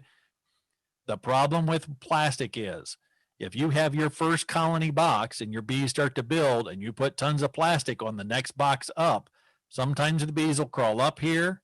It's not real wax. It's not what they really like, and they'll abscond or take off on you. You can find a experienced beekeeper in the club who has excess wax, put it on one of those little potpourri melters, take a sponge or a paintbrush, dip that excess wax, and you don't have to be artistic, and just slap on tons of extra wax and pre-coat this thing with 5 and 6 coats and just slop the wax onto it. The bees will jump on it better because as the heat rises, this makes it mandible so they can go up and manipulate it a little bit easier, and they'll draw it out. But plastic has some drawbacks to it. The nice part is I don't have to sit and put the wax in. I don't have to nail it in. I don't have to do all that. And Joe will have a video on this. I can pop it in. Then I can take, let's say the bees booger this one up and there's some cross comb in this bottom area. I can take my hive tool and scratch this entire side off, and the bees will build it back. I can be a little bit more forceful with this. I don't have to finesse it. And if it gets bad, I can just pop this plastic out and put a new one in. But you're a little bit more money, but the speed and the time of it is completely gone. You can whip through these very fast, and it'll show that through the video. Your hive stands. This is what you have as far as resources. If you have a contractor or know somebody who can do it, all your hives need to be off the ground. You want that moisture. You don't want moisture right at the bottom of your colony where you're going to turn on and start getting chalk brood problems, or you're going to have animals into it a lot easier, or field mice and things like that. The top left is mine. I just turn on, take 4x4s, put them in like a goal post, put 4x4s across, and that usually holds 2 strong full colonies, maybe 3. Or I can fill the whole thing up with nukes, and that's my photo.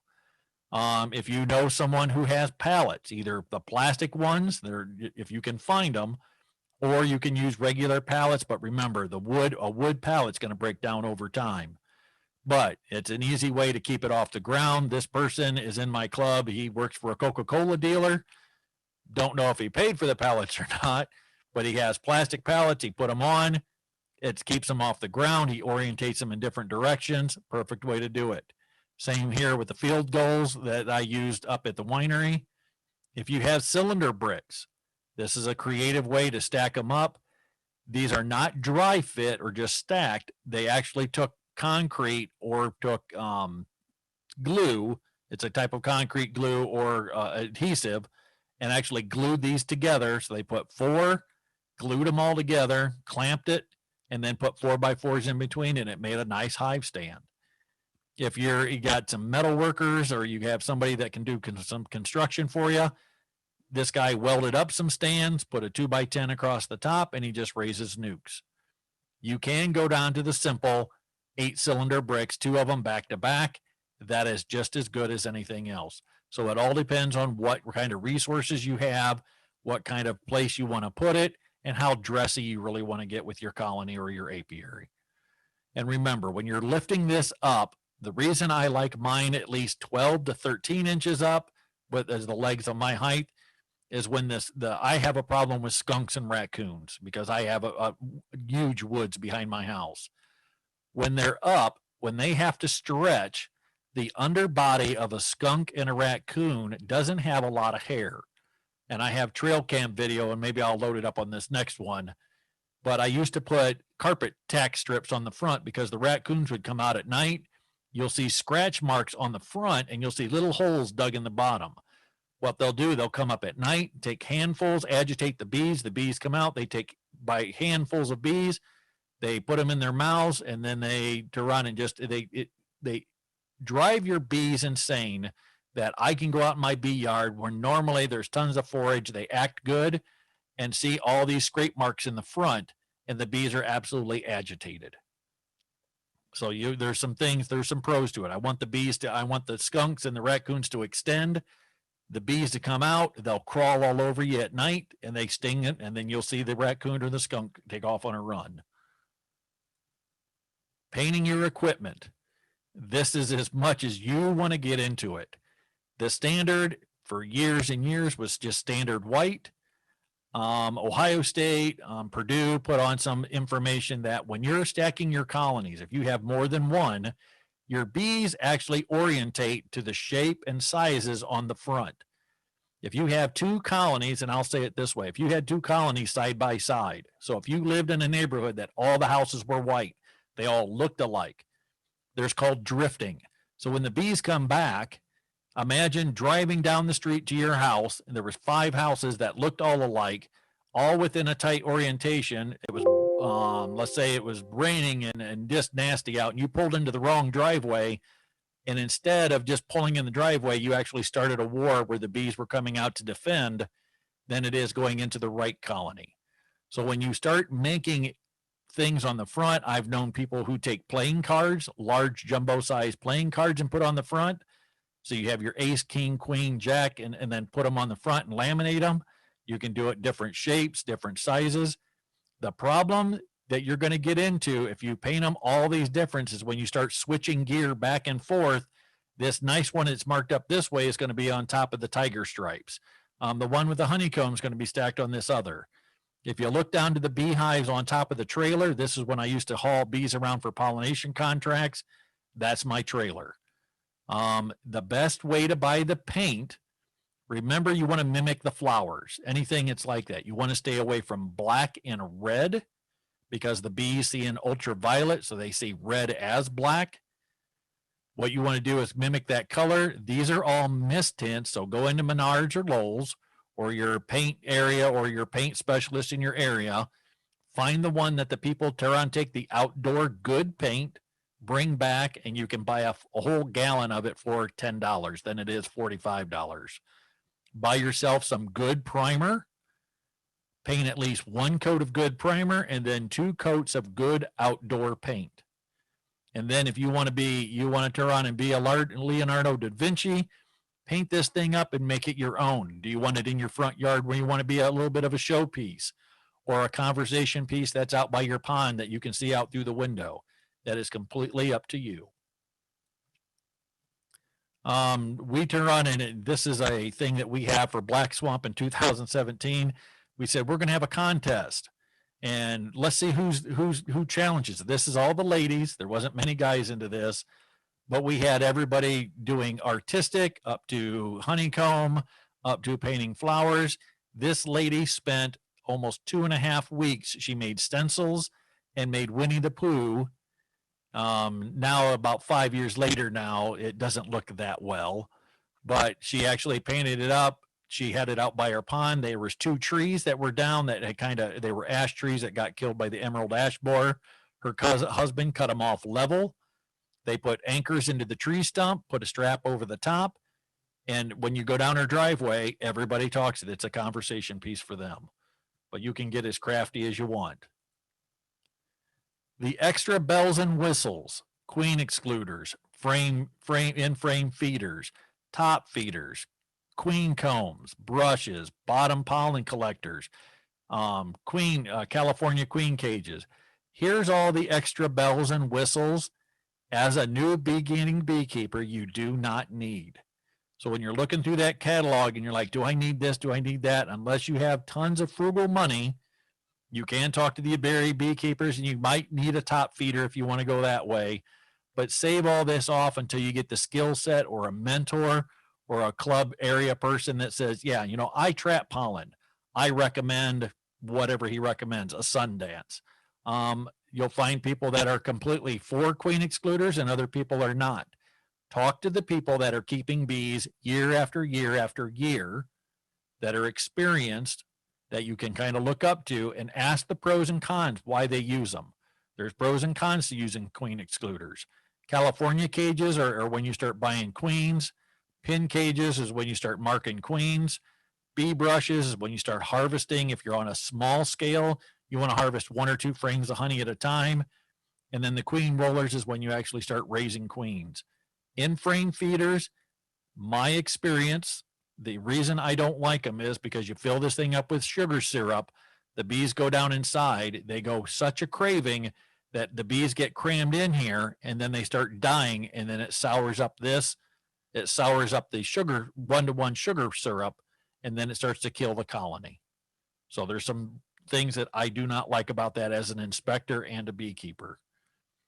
The reason we have a lot of extra gear is just because of this. If I buy a nuke, here's the size of my colony, I instantly need another box. So always have at least another box ready to go, painted, assembled, everything ready to go. If you buy a package, you're going to start with this little tiny colony because it doesn't, a nuke has a queen, prodigy of all ages. So that's an egg, larvae, cap brood, nurse bees, foragers, everything. So if you have the money, this is my recommendation to buy a nuke, and most everybody will agree with that. And you could, not always, but you could get a honey product from it this year. If you buy a package, the only thing you're getting is a queen and a workforce. There's no brood, there's no drone comb, there's no resources, nothing with it. If you're a 2nd and 3rd year beekeeper and you start getting drone comb and getting that type of thing, you can buy packages and then it's called a jump start, and actually give them things that they need. You can actually buy complete colonies. There's not many beekeepers that do it that I know of, but you can buy an entire double deep. Most of them, when they come back from California, you'll see a lot of the big commercial guys sell double deeps or single deeps of bees. They range in $300 and up, and you're still going to maybe feed them if there's a dearth and different things like that. And I'll cover just real quick, 1-to-1 sugar water. It is not rocket science. It is 1 container of water and 1 container of sugar. Either it be 1 cup to 1 cup, 1 bucket to 1 bucket, 1/2 cup to 1/2 cup, and you're mixing it together. Don't think of liquids or solids or weight or this or that. And then you can put in a little bit of Honey Bee Healthy, and there's other things to do to build your colonies up. Just a quick reminder, this is my biggest pet peeve, and this is my Achilles heel of being a beekeeper now for 14, 15 years. If you have a 10-frame box, what if you don't put all the frames in? So here's a 10-frame box. I caught a swarm, and I left them out. I put 1 frame in the top, had to go back to the barn, forgot about it. I think I went out to dinner with the wife, come back. This is what the bees do in nature. They'll build cross comb. They'll build it every which way they want. We want the bees to build on our frame so we can manage them. We can inspect them. You can check for brood problems. You can check for eggs, larvae, cat brood. So when there's 10 frames in the box, make sure you have all 10 frames. If you have 8 frame, make sure you always have 8 frames. Don't say, oh, I'll get to it later, because everybody to a point is a little bit of a procrastinator, and you can see how bad that Jamie is, and I'll admit to my mistakes. This, I ended up killing the colony, because as I was cutting this out and lifting, If you look off to the left, that's what was in the bottom of the box. If you look off to the right, that's the telescoping cover. When I took my hive tool and went to lift off the telescoping cover, it would not lift off. So instead of peeking through the hole and seeing that it was completely covered, I forced it. When I ripped it open, all this honey drizzled down, killed my queen. All these beautiful bees were dead within about 24 hours, or most of them, and then they ended up absconding. So just to learn, there's a mistake from an experienced beekeeper. You, as a brand new beekeeper, your goal is to have drone comb. For you, this is absolutely priceless. You're going to start with this foundation. For most all new beekeepers, even experienced beekeepers, because I need to refresh my gear, I sell nukes, I need put in new rotations. This frame of foundation does nothing for the colony. They have to secrete wax through young virgin bees that are coming out. They're secreting the wax. And this, imagine a kitchen. If you had a house and they say, here's your house, and there's nothing in it, no cupboards, no nothing, no closets. And then all of a sudden, here's the drone comb off to the right, where now there's all the cells. The queen can go in and lay eggs. The nurse bees can go in and pack pollen and start raising brood. They can turn on and start putting nectar and honey into the corners. This is a house that's completely furnished, turnkey. You walk in, that's what you want. But it takes tons of resources to go from this foundation to this. To raise one baby bee, you have to have a cell of honey, a cell of water, a cell of pollen, and a cell of nectar to raise one baby bee. In a deep frame, there's 8,000 plus cells per side. So if I have this entire frame with brood, that's 16,000 bees that the queen took 2,000 eggs at a time to lay that entire frame up. Same way with honey, same way with pollen. So this is your goal. If you get to that and have tons of that, protect this from hive beetle, wax moth, anything you can to try and keep it in the best conditions you can so you can run and raise more bees, have healthier brood, and do what you need to do. Okay. Some questions that were raised.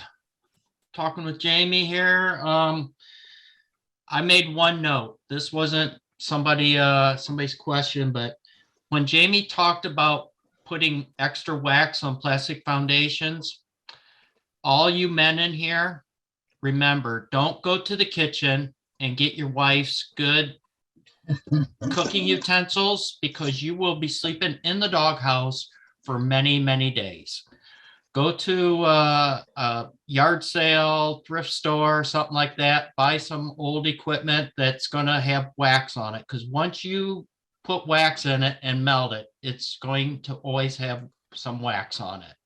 So this is coming from a lot of us experienced people that have gotten in trouble by going in and, oh, I'm just going to use their spatula or something. No, everything needs to be made for wax, because we get in trouble.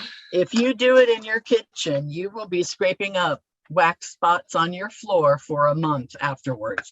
It's really better to do it outside. It's worth investing in a little hot plate to heat up your old pot, and a heat gun and paper towels will become your best friend. Yep, I did that too. I was going to make candles, and I was melting the wax in the house, pouring the candles in the garage, because if I spill something, I won't get in trouble. My wife comes home from work and she goes, "What is all over our kitchen floor?" Well, after about the third pour, there's a little bit of wax in the water. So when the water drips on the floor on the way to the garage, I had a mixture of wax and water on the floor. And of course, she saw that right away. So yeah, you don't get away with much. We're gonna cover a little bit. I recommend exterior paint when painting. I talk about that. Lorene mentions that she does not paint her edges. So here's the first contradiction with the experienced beekeepers.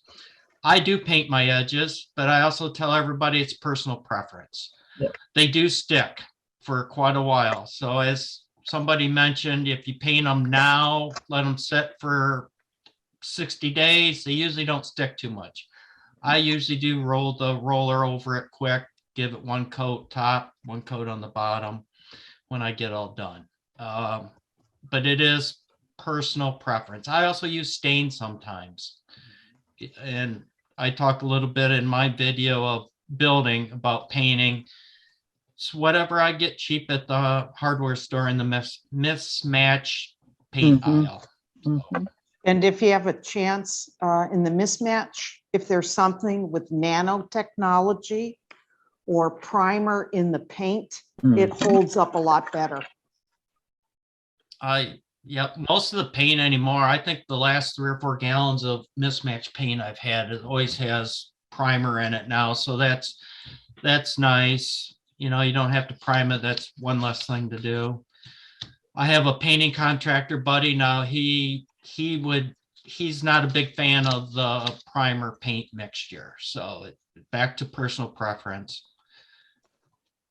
I didn't see too many more questions about painting. I'm going to talk a little bit about painting also. Most important thing is just think you have to paint the things that will be exposed to the weather. Yep. So don't forget to paint your landing board because that sticks out. Yep. So- Paint where they land. That's where stain comes in real nice. A lot of times the paint ends up peeling off. Height of the stand I put in there, I just use cement blocks. If you get it too high, you got to think about, yep, you have to bend over at the beginning, but if you need a step ladder to get your honey supers on and off, that becomes a real challenge. I've been there, done that, and refused to get on a ladder anymore to put honey supers on. A lot of people go, well, why do you use a ladder? Why don't you start extracting? Well, then I have to clean my honey house, and it's a construction house right now, and the honey house becomes extracting house in the summertime. So then I have to clean it up, and time gets away from us. So they do get tall, but I refuse to get on a ladder anymore. So they do build up fast, and not necessarily your first year in beekeeping, but your second and third year when you're successful, the honey can come fast and furious. And before you know it, you're out of equipment and there's honey on top and you need to extract, and now it's taller than your head. I helped a gentleman get started one time, and when I got to his house, he was starting out by not bending over. So his hives had to be 30 inches off the ground, and I helped him get started, but I have no idea how he managed honey supers because, you know, they were going to be way over his head. So you got to think about starting and ending, but cement blocks are not quite high enough. I do end up with some skunk issues.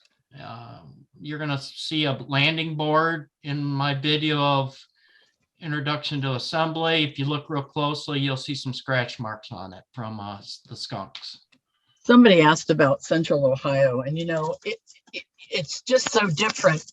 You know, that's almost too big of a region to talk about, because people in our club live down towards Hocking Hills, and they not only have trouble with skunks and raccoons, they have started having trouble with bears.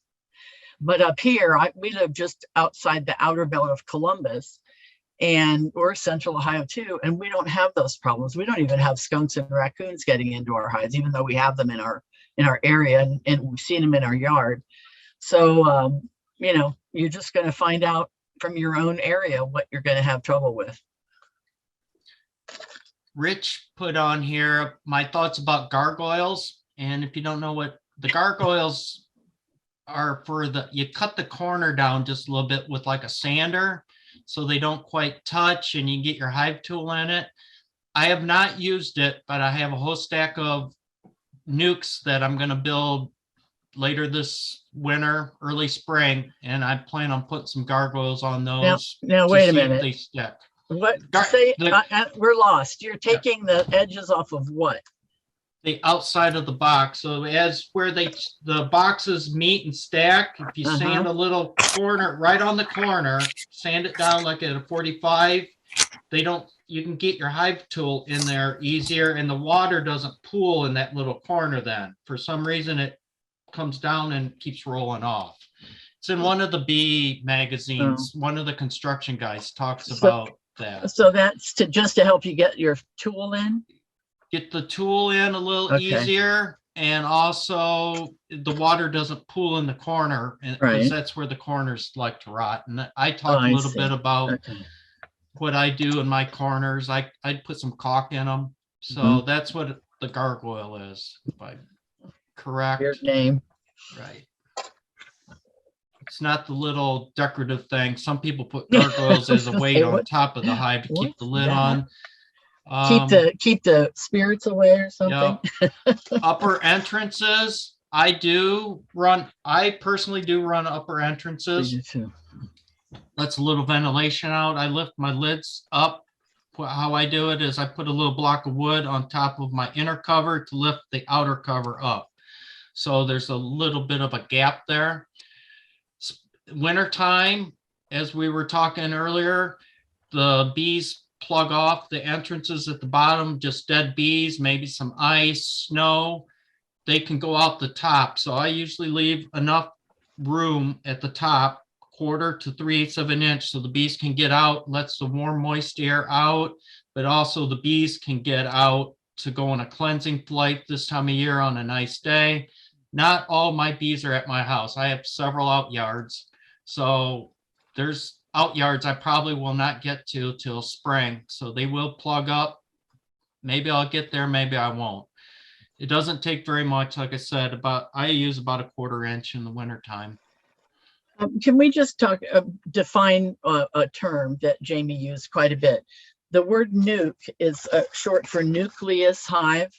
And basically it's just a little colony. It's a 5-frame box. Typically, if you buy it, it's a plasticky cardboard box, kind of made out of that material that election signs are made of, that corrugated plastic. And it's 5 frames, but it's actually a little colony. That queen has laid eggs in that hive, and those bees belong to her, and they are functioning as a colony. And when you get it and you put it in a bigger box, when you get it home, then you've got a colony already functioning. When you buy a package of bees, it's just a bunch of bees that have been dumped into the cage from all different hives, from a big beekeeper, usually in the South. And they just shake bees in, and it could be, the bees might not all be the perfect mix of house bees and nurse bees and forage bees. And then the queen was raised probably in a queen production hive, and she doesn't belong to those bees. So when you get a package, you really don't get a colony yet. It takes several days for those bees to accept that queen. She comes in a little teeny cage, and she has to affect that whole group of bees with her pheromones, hopefully before they chew out the candy plug in the end of her cage. So that's the difference. They have no brood. There's no drawn comb. So when you put them in a hive, she can't lay eggs yet. They have to get all that comb drawn out so that they can have honey and pollen and water and a place for her to lay. So it takes a longer time for that package of bees to build up. They're a little cheaper, but they're different. And usually you're much further ahead with a nuke. But they do make boxes, wooden boxes. Jamie and I both have nukes that we build our hives up, starting with small, condensed, so they can control the heat, they can control the entrance. Even though we put a block on, there's just not enough bees, so they can control, and we just keep adding up. So when you receive your bees, they're usually in a cardboard, plastic, something like that. Right. Yes, we will be talking about installation of nuke and packages later on. I see Peggy put in here on the April meeting. So as we get closer to receiving your bees, something I tell my club members, especially when you're buying packages, packages start coming to Ohio in March. And in the northern part of Ohio, I highly, highly recommend not getting your first package of bees in March. I recommend in the northern part, more like the end of April. Too early in the year, we get it gets too cold, too long, there's nothing blooming, so you're constantly feeding. I've seen bees and brand new beekeepers who, when it got so cold that the cluster of bees would not even eat the sugar water they put on, so they ended up starving.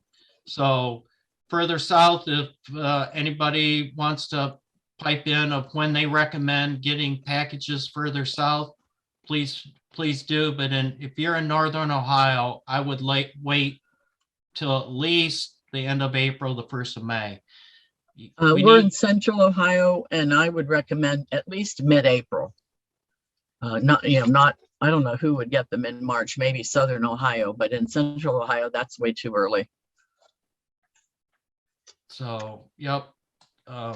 Even, we had snow. It snowed here on Mother's Day, and that was the middle of April. We had a 4 or 5 inch snowstorm on April 21st last year because I was supposed to get a bunch of queens and make splits in a snowstorm. So weather in Ohio can be very challenging.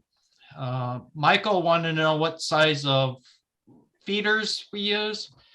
Most people do start out with the Broadman feeder that goes in the front entrance. They do make some plastic ones. I have a plastic, they're yellow, and they hold like 2 quarts. I'll use those for the smaller nukes. If I'm feeding a bigger hive, I do like top feeders. I can put the lid on, the bees are sealed away. I can open up, feed them. Jamie talked about the in-hive feeders. I've had a lot of trouble, just like he said. There's always a bunch of dead bees in there because they get so excited that they push their sisters down into the sugar water and they end up drowning. So now we use top feeders in our club. That's what we get for our new beekeepers. And the advantage of the top feeder is that you can lift the lid and pour more sugar syrup in and get out quickly, and it holds a lot. So in the spring, especially when you're if you have a new colony or a package of bees where they need a lot of food to build comb, they need to be fed a lot of sugar syrup. You can go out there and dump a gallon of sugar syrup in that top feeder or more. Yep. So they cost a little more. Those little cheap Broadmans are a few bucks. You can also put a bigger feeder like up on top. You can convert a chicken water into a feeder with putting some stones or something for the bees to walk on so they don't drown. But there would be a bigger, put it in an empty box that's big enough for them, either a deep or a medium, put the lid on, bees get up there and can eat. So basically what he's saying is you put an empty box on top of your hive and then put the chicken feeder down in that empty box. And there has to be a hole open somewhere, right? Yep. And then they can come up and feed on that chicken feeder, which is pretty big. And then you put it, it has to be, the box you put on around it has to be high enough that you can put the lid back on. You might have, if you have mediums, you might have to put 2 and then put the lid on. Yep. That way you're feeding your bees in your hive. I do not recommend open feeding, which is put that chicken water out in front of the hive so everybody in the neighborhood can eat. 1, you'll be feeding your neighbor's bees, you'll be feeding the wild bees.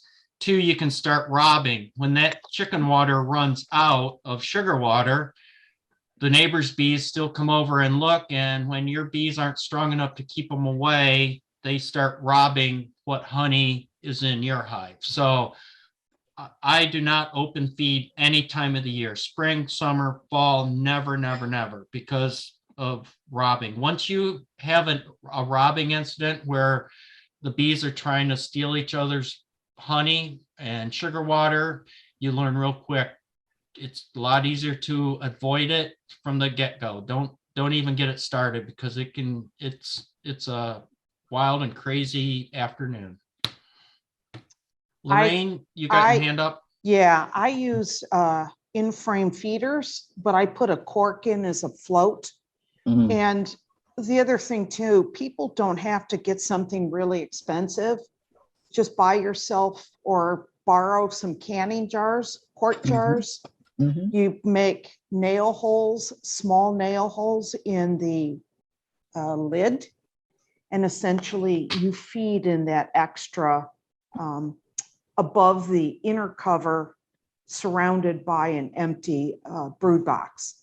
And you don't, and just raise those containers up on, okay, I picked sticks off the ground on some little pieces of shim wood or something to get them up. They will feed there and you will not have invested tons of money. Yep. Hmm. Thank you, Lorraine. Keeper. And we have a video. I made a video that shows later in one of these episodes of poking the holes in the canning lids, and Mhm. it's not rocket science, and it can be easy with just a jar, or even a used jar of Prego with a metal lid and poke holes in it. I mean, that Right. works.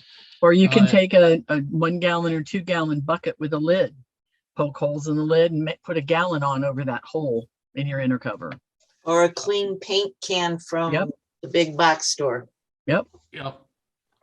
Michael asked about telescoping or migratory covers. Most of us run telescoping. They'll last a lot longer. The migratories are the big commercial guys. They use them to stack pallets and pallets. They'll scrape that metal, they'll ruin the metal, so they just cut the metal off. And they can also be pushed right together, Yep, you know, there's side no to side. lips. Yeah. But I prefer telescoping lids with the metal on top to keep them from rotting, especially here in Ohio. If it's not a drought, it seems like we're living in the tropics and yeah, hurricane season or whatever. So Well, and you have that upper hole so that it helps with the ventilation and the moisture that builds up. It helps them, keep their hive cooler in the summer. So, and by using an inner cover, there's less squishing of bees. If you watch YouTube videos, you watch those commercial guys, they just throw the lid on, and it makes me cringe sometimes of the things those commercial guys do and how many bees are getting smashed. So I hate smashing bees. We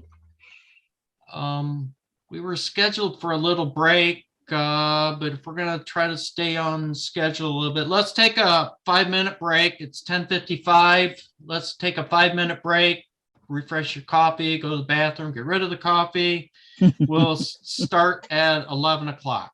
So, and I'm gonna stay here. If anybody has questions, unmute yourself, ask questions, and we're gonna start with assembling frames and assembling supers. So it's going to be that. And then Jeannie's going to talk about location.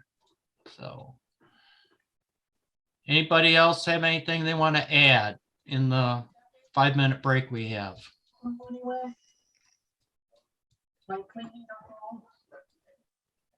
Oh, Jeannie should have muted herself. Oh, I can do that. There you go. No, this is very good, Roger. Good job. Thank you. I think a lot of, I think for all the new people, I saw a lot that haven't even started their classes yet. So I get, hopefully they don't get as overwhelmed. Like Jamie was saying in his video, baby steps. Yep. Think about it, just get the basics. And your eyes may be glazing over already, but remember, we'll get this edited down. We'll take some of the hour of front off and we'll get it up on a YouTube, and you can rewatch it and skip through what you remember and jump back and forth. It'll be there forever. So I know there's a lot to learn. We all know that. Never ends. Nope. I think too that, are they going to show, my son and Jamie's had a lot of on the basic stuff. Do you have a slide at the very end that you can post of what just the basic thing should be? Maybe post that up on the web, on maybe the beginner page. Like, so they don't have to look through the whole presentation, Jamie's whole presentation. Oh, I got this one too that I'm going to put in the chat. This was, I think Kelly made this last year.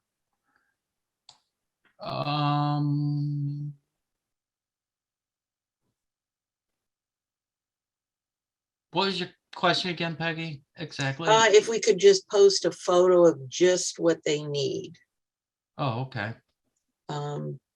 just so that they can kind of look at, they got to have a deep box. They got to have a medium box. Well, They have to have a feeder of some sort. right. Okay.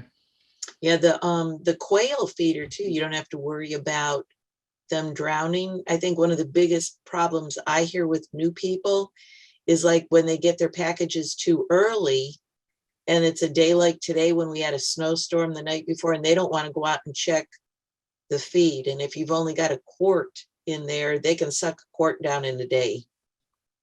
And then it's cold, they have no food. If it's a package, they have no comb. Yep. So That's like Jeannie was saying, this is livestock. You know, it's, if it's raining, snowing, sleet, doesn't matter, too hot. If they're hungry, you have to feed them. If they need water, you have to give them water. It's Yep. livestock. we start out with the thin 1-to-1 in the spring because it more resembles nectar, and it gets the bees thinking that there's a nectar flow on, so they start raising bees to take care of the bounty.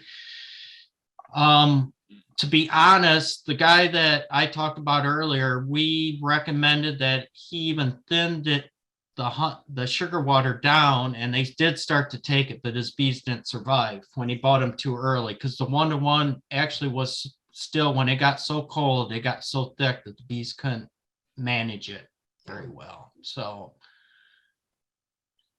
Mitchell has his hand up. yeah, Mitchell, Yeah. go ahead. Yeah, hello guys. Can you hear me? Yes. Yes. Okay. Yeah, I asked the question about feeders because I struggled with that a little bit. And not when I had the nukes. The nukes were pretty easy to manage, but when it got into fall and I had them, the hives had gotten big, they were eating a lot of sugar water. So, and you can imagine giving them a gallon a day. I had 2 colonies that grew to 3 colonies. And now I'm managing all these quart bottles, trying to come up with, ways to get the feed into them and manage it.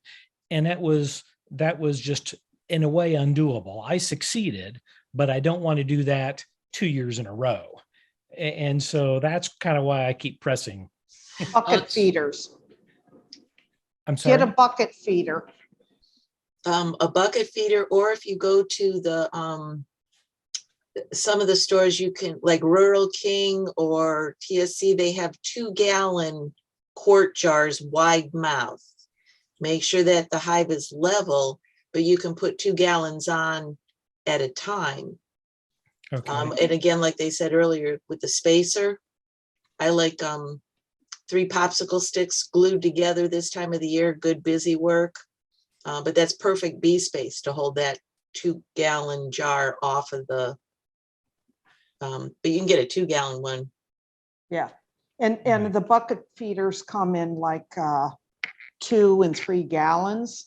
Mhm. You just got to make sure you invert it to develop that seal, but get yourself a bucket feeder because you want them to take it fast and furious in the fall.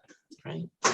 Okay. Well, what was the when- other one was those metal paint cans from the paint department, Mhm. that the painters use later. That'll hold a gallon. And then Okay. you can rinse them out at the end and reuse them next year. All right. And then the other question I asked was kind of attached to it regarding migratory feeders or migratory lids, because I've seen a lot of beekeepers use the plastic pails on the outside and use the migratory tops. And I just kind of wondered, maybe I wanted a few migratory tops just, for certain times of the year, so I can use those buckets just from the exterior and throw them on and feed them. Has anyone thought about that or used Yes. some alternative? Mike White, who runs about several hundred hives in Hartville, that's what he does. he has holes cut in his migratory Mhm. covers. And he uses bucket feeders on that. And again, you want that space where you don't have drippage Mhm. and you don't have any space there, because otherwise you induce robbing. Yeah. Yeah. And I had that too with one of my hives. I did a split at the end of last year and the robbing was horrible. Yeah. And that's why the exterior feeders just wasn't an option. And Even Hey, when I Ro- used the jars, sorry, there was a lot of robbing going on. They were entering, all the hives were entering each other. Right. And that's why I don't even recommend to beginners to use a board mini Boardman. feeder Yeah. that is not inside a protected Right. area, because once you got robbing start, they will pick on every weak hive, and Mhm. then they will go up and down the row, and everybody picks on everybody, and it's death madness. Mhm. Hey, Roger, Yes, you have a video that coming up, I think probably next time, where you show filling a mason Quart jar jar, with yep. sugar and water and just shaking it up and leaving it on the counter. And that blew my mind, because I always thought you had to heat the water and, all this. Can that be done the same way with a 2-gallon bucket? Will it dissolve without? Oh, yeah. 1-to-1 dissolves very easily. I mean, Yeah, I it doesn't just- matter how much you put on. If you can mix, a 5-gallon bucket, but just put Yeah. even warm water, tap water, stir it a couple times, and that should dissolve. So It's- Michael, that's so easy to do. I don't know if you, cook or heat your water, but Roger just does it with hot tap water and shakes it up and leaves it on the counter, and it just all dissolves. That's what I did for the 1-to-1. The 2-to-1, obviously, I had Yep. to do something a little more. You- It was you a need little more. Yep. Yeah.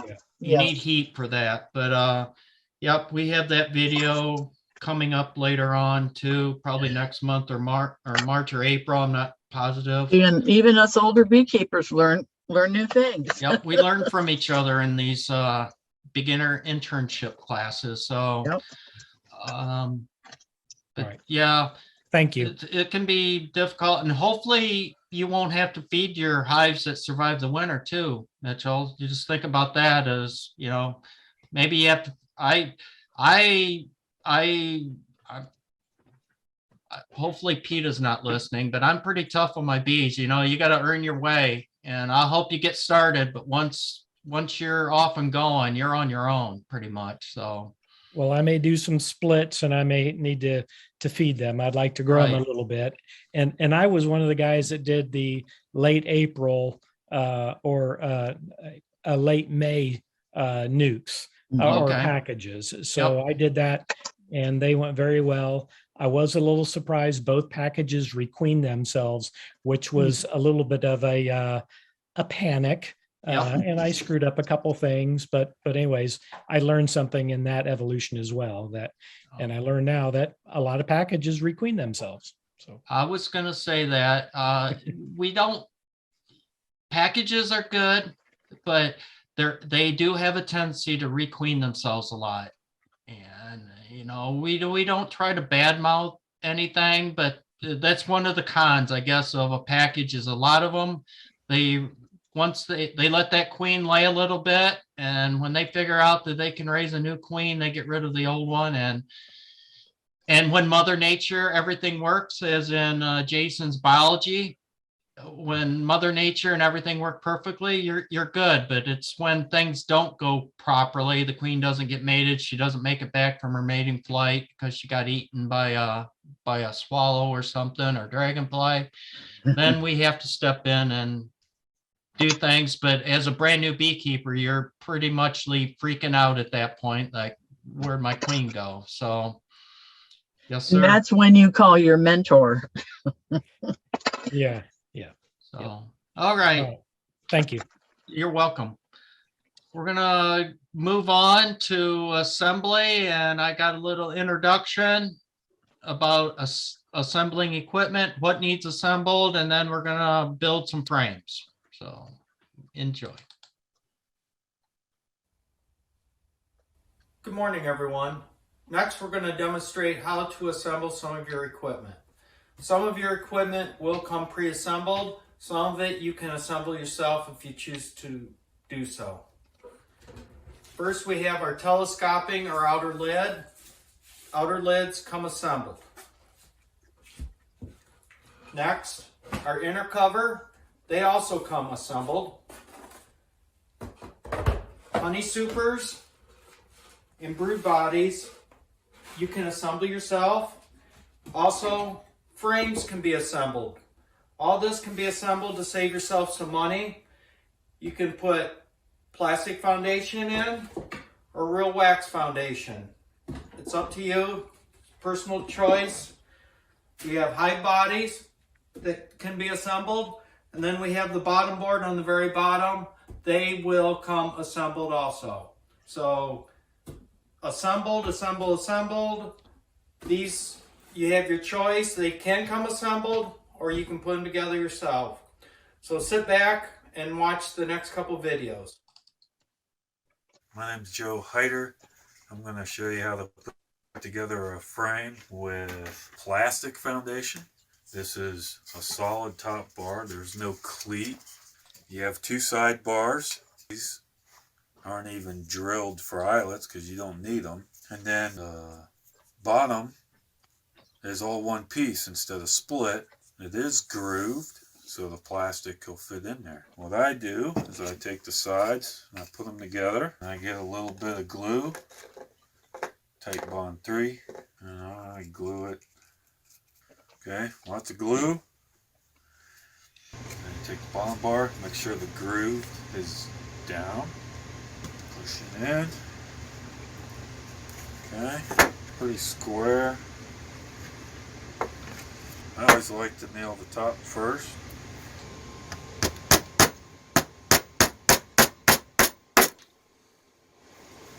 I like to put 2 in the top.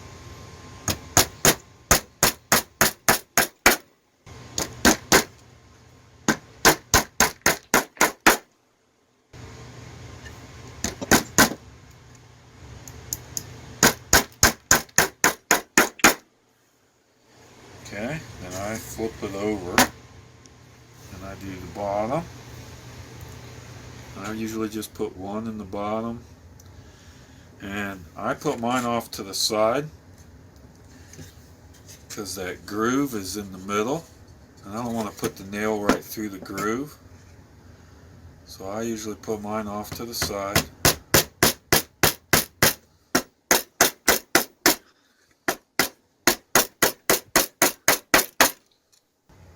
Then I do the other side.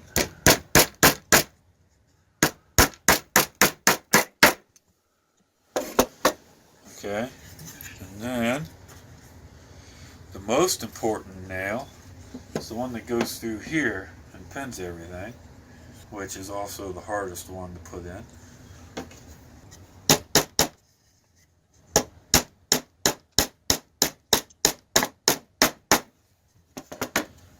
Okay.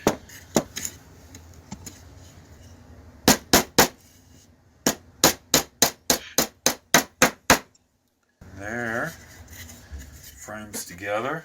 I like to check mine, make sure it's still pretty square.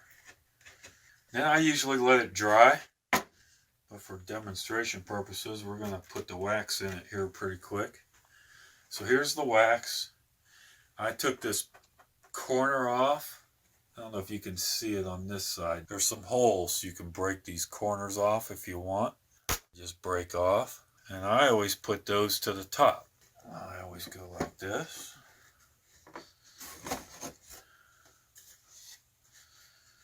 Kind of center it up a little bit. And then if you push in the middle of the frame, you can just snap this in.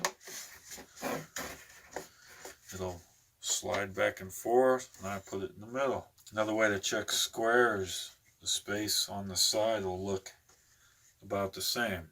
This hole here allows the bees just to pass through to go up. Some people take those corners out, some people don't.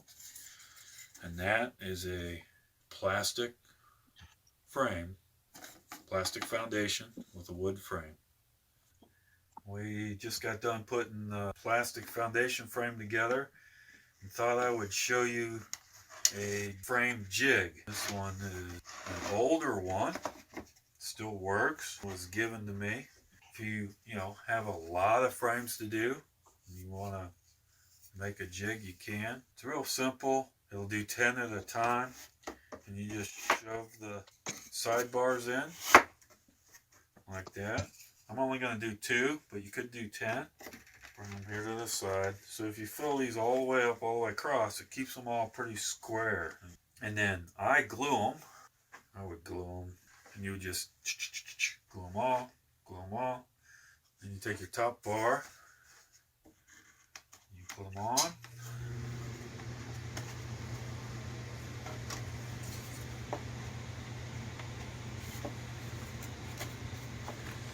Okay, and you would just continue on, do all 10.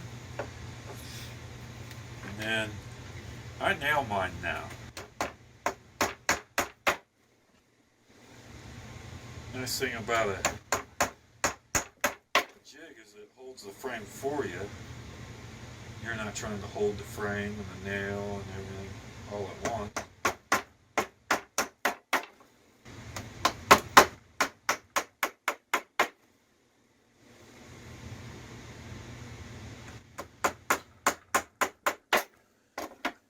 Okay, so I mean, you can picture if there was 8 more frames here, you just nail them all. If you had a staple gun, you just go boom, boom, boom, boom, boom, boom, boom, boom, boom, boom, boom, boom, do them all. So now the top's done, then I flip it over. Okay, so normally there'd be frames all the way across. Spinning around here, so I'm working inside myself there. Then you put the bottoms on. I like to put a little glue in the bottom.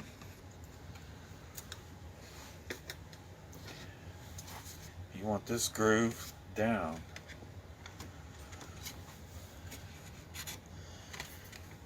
These frames are for plastic foundation.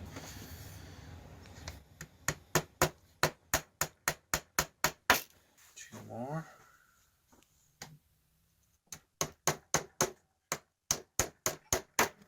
Okay. You flip it back over. I can cheat. I can pull these out pretty easy because I only have 2 in there. But if this was full, I wouldn't be able to do that. Just pick all these up at once. You can dump them out or whatever. And then you got 2 frames. Let's check them for squareness here. So here's frame number 1. It's pretty close. Pretty square. I didn't have it full, so I have a little bit of wobble. You can give it a little twist if you want, if it's twisted. But not bad.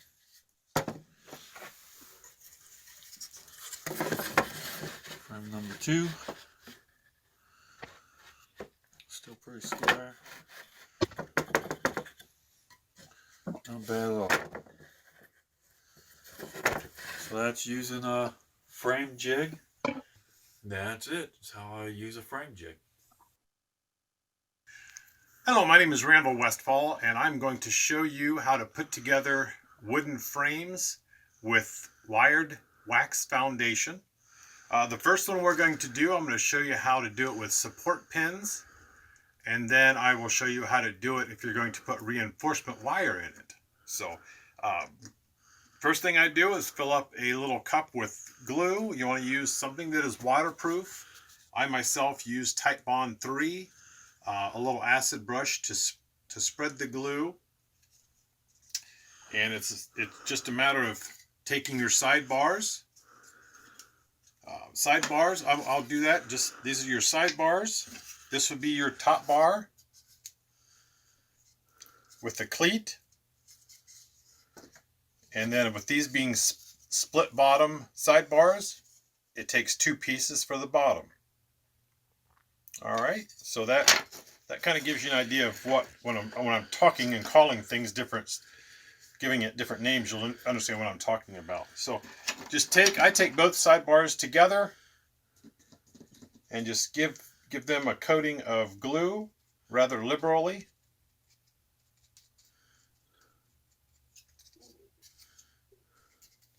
And you want to do it to both the top and the bottom. All right. Then you press them. Since you're using support pins, it really doesn't matter which way this goes. Push them in the end of the top bar.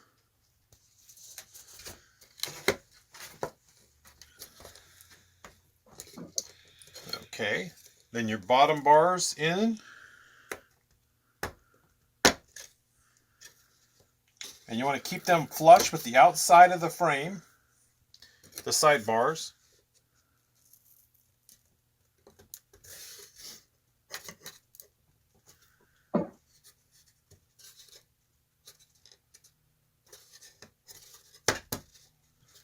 Okay, and then I generally tap it just to make sure that it's seated well. And then I'll do the side as well just to make sure everything's all even.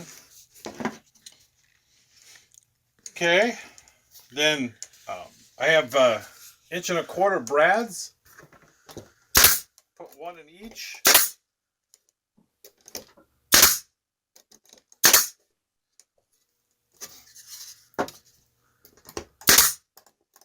And when using brads, I use 2 in the top. And then on the side where you have your solid piece, not this side where the cleat is, but your solid side, you want to put 1 nail from each side, and that actually ties everything together.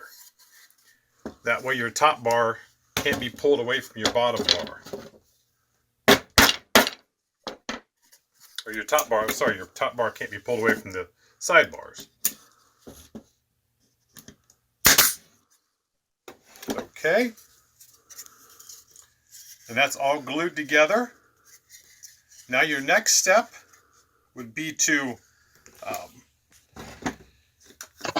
you could either let them just go through and put all your frames together and then put your foundation in them, or for this purposes, we're going to go ahead and just put the foundation right into it. You pull out your cleat. It's going to be attached with just a thin piece of wood. And then you take your foundation, and you got to be very careful. This foundation is cold. It will be very brittle. So prior to putting your frames together, I would suggest you put your wax foundation in a warm spot just so it's not so brittle. So you want to put that through the split bottom bars.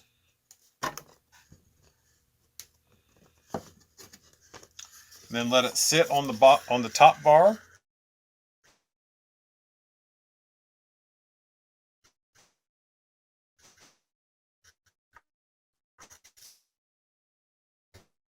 With the hooks against the top bar. And then you're going to take the cleat and just put it right on top. I usually try to center it. With it being wax, the bees can chew away anything that they feel is not to their liking. And they will do it. So, and then what I do is take a 5/8 brad.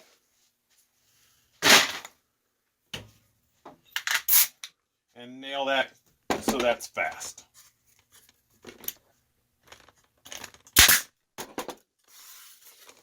There's 1, 2, 3. And then with this particular frame, we're going to use reinforcement pins, which are those right there. There should be 4 of them. You just simply push them in through the side. Make sure your slot is up and down, because you want that slot to go in and kind of hug the foundation. You may have to spread it open, as you can see I'm doing on this one. If they get pinched shut, then they won't go around the wax. So you just push it up through the hole, and then one side on either side of the wax. Just like that. Okay, you want to do that for all 4.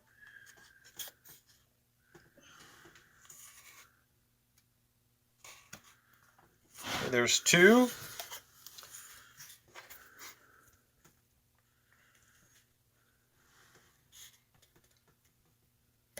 Sometimes this is easier when you're just starting out. You don't have all the equipment. You don't have a wire jig, but you realize you still need to have some reinforcement. So, and if it does what that just did, it cut through, just push it back out. That's the one nice thing about this. These are pretty forgiving, and then just reinsert it, keep the wax in between it. So that would be a complete frame using wired wax foundation with hook. That's the part that went underneath the cleat. And then support pins. Now I'm going to do another one. I'm going to show you how to do it if you're going to use wired supports rather than the pins. So we'll lay this one aside, let the glue set up. And basically everything is going to be the same. All the parts are the same, but on your sidebars, you have to put in something to keep the wire from cutting into the wood. This particular one, we're going to use eyelets. And all the eyelet does is give strength to the wood so that the wire doesn't cut into the wood. You can use staples. We'll do the same thing.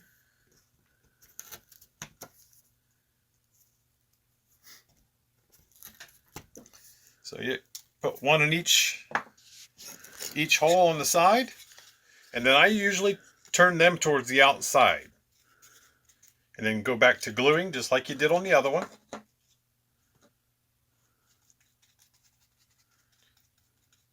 And again, don't be stingy with the glue. The glue is going to be a big benefit to you when you start doing hive inspections and the propolis is trying to hold stuff together.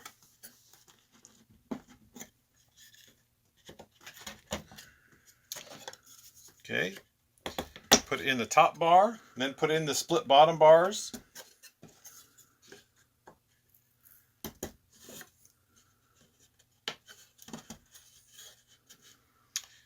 Tap it, make sure everything's seated well.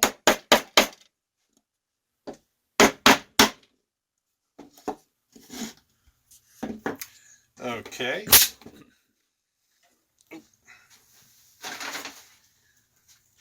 This is why I have 2 brad nails, because it's much easier when you can just switch, rather than switching nails, you can just switch nailers.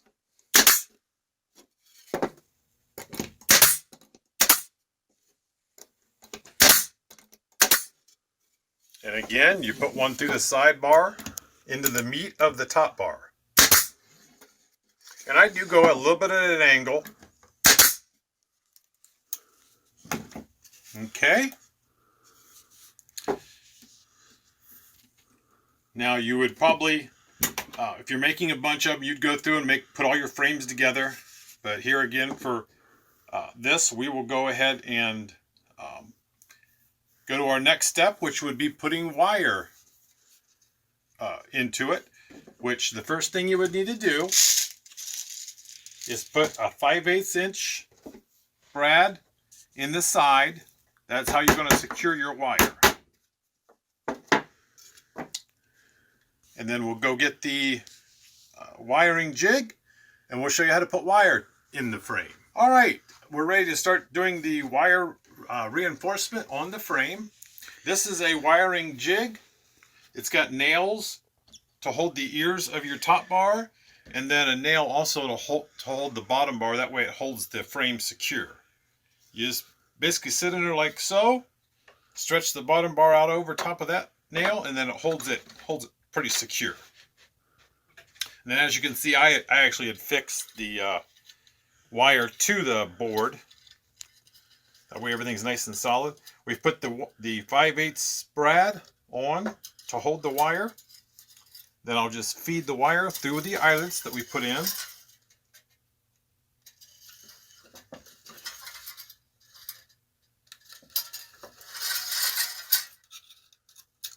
I usually pull it out past, that way I've got plenty of room to get my wraps without being too tight.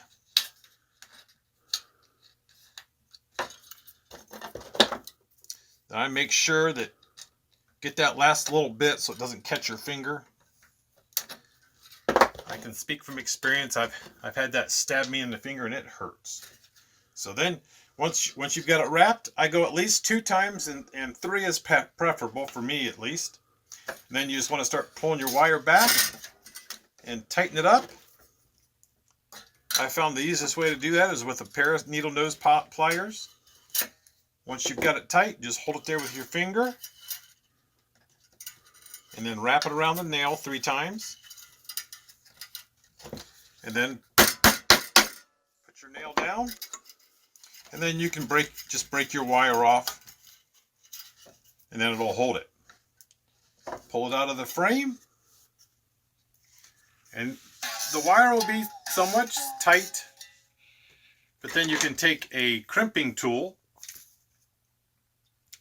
and make the wire even tighter. The tighter your wire is, the better it's going to do it at holding your... See, there's quite a bit tighter now. But the tighter your wire is going to be, the more rigid it's going to hold your wax in place. So you really don't want a lot of give on that. So the wire's in place. So now you place the wax in the frame, and you'll notice this wax has just a little bit of deformity here. Just probably something was leaning against it. What I've done is taken that on a nice flat surface, and then take your frame and just press it down, and a lot of times it'll straighten that right out a little bit. So just place that up through your split bottom bars.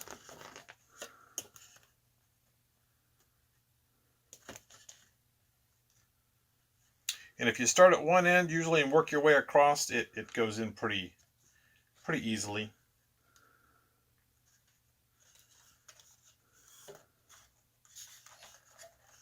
Okay, and then you want to lay the hooks down against that top bar.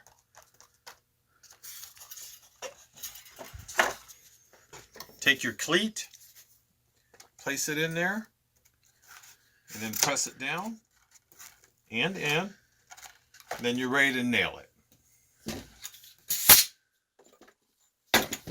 Take 5/8" brads, and then nail your cleat down.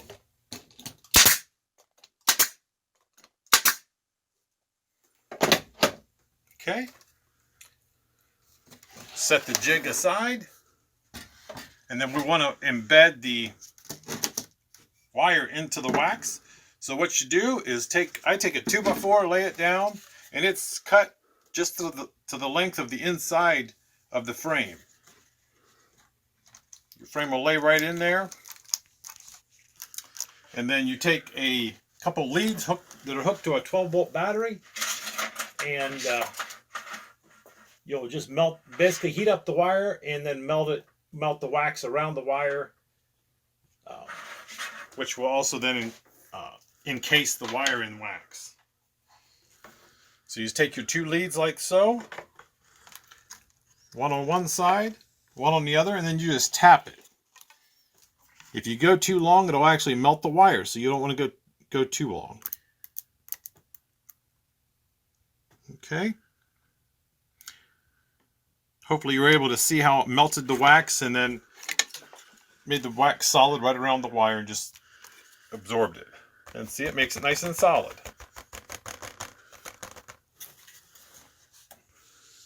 And that's how you make a wax or a wired wax foundation frame. Hey everyone, I'm gonna demonstrate how to put a super box together. First thing, make sure you put your handle holds on the outside. Some manufacturers with their finger joints here can go either way. They can go up, down, backwards. So mine only go together one way. So it goes together like this, fits perfect. If I turn this over, it's not even. So mine only go together one way. I put glue in all these joints, paint it in. I type on to anywhere where there's contact, I glue. So there's lots of points here, and I'll get them all glued up here. Okay, I got all my joints, wood contacts glued. I got glue on them, and now I'll start to push them together. You want a good tight fit, and how I finish it off is I'm going to use some clamps to clamp it fast.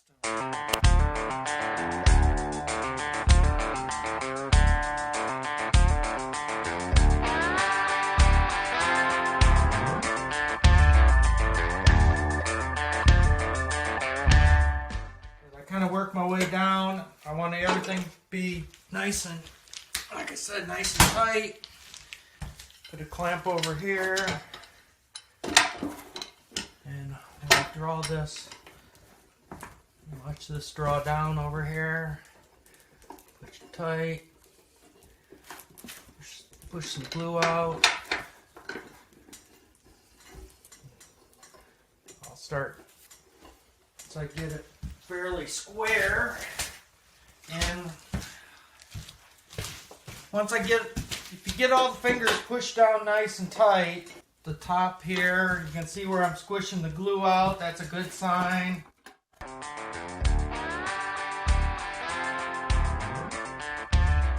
Again, there it went.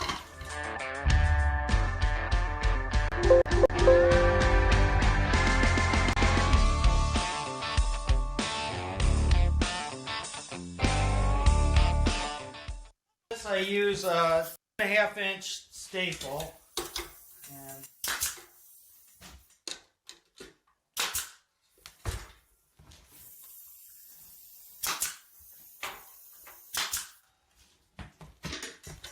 I usually work my way around, but I use a couple clamps, get it all clamped up, and start now.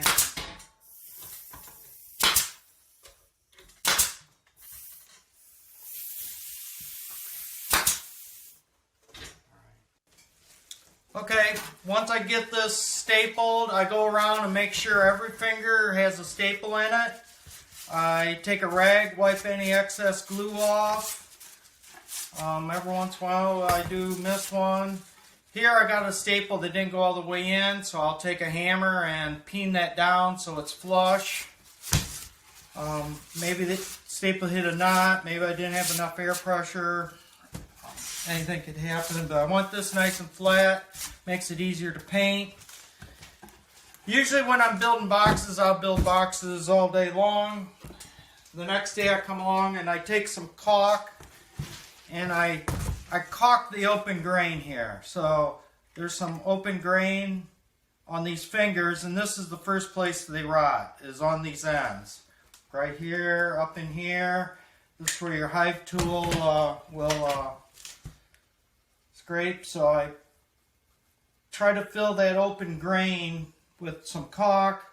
I also will caulk the nails, or in my case the staples, over so moisture can't get in there.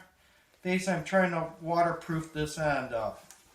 Some people use glue. I've tried using glue, and I found a good quality silicone paintable caulk to work best in my situation. So I try to get all those sealed up like that, and then let that dry overnight, and the next day I'll paint. I use My favorite paint is mismatched paint from the hardware store.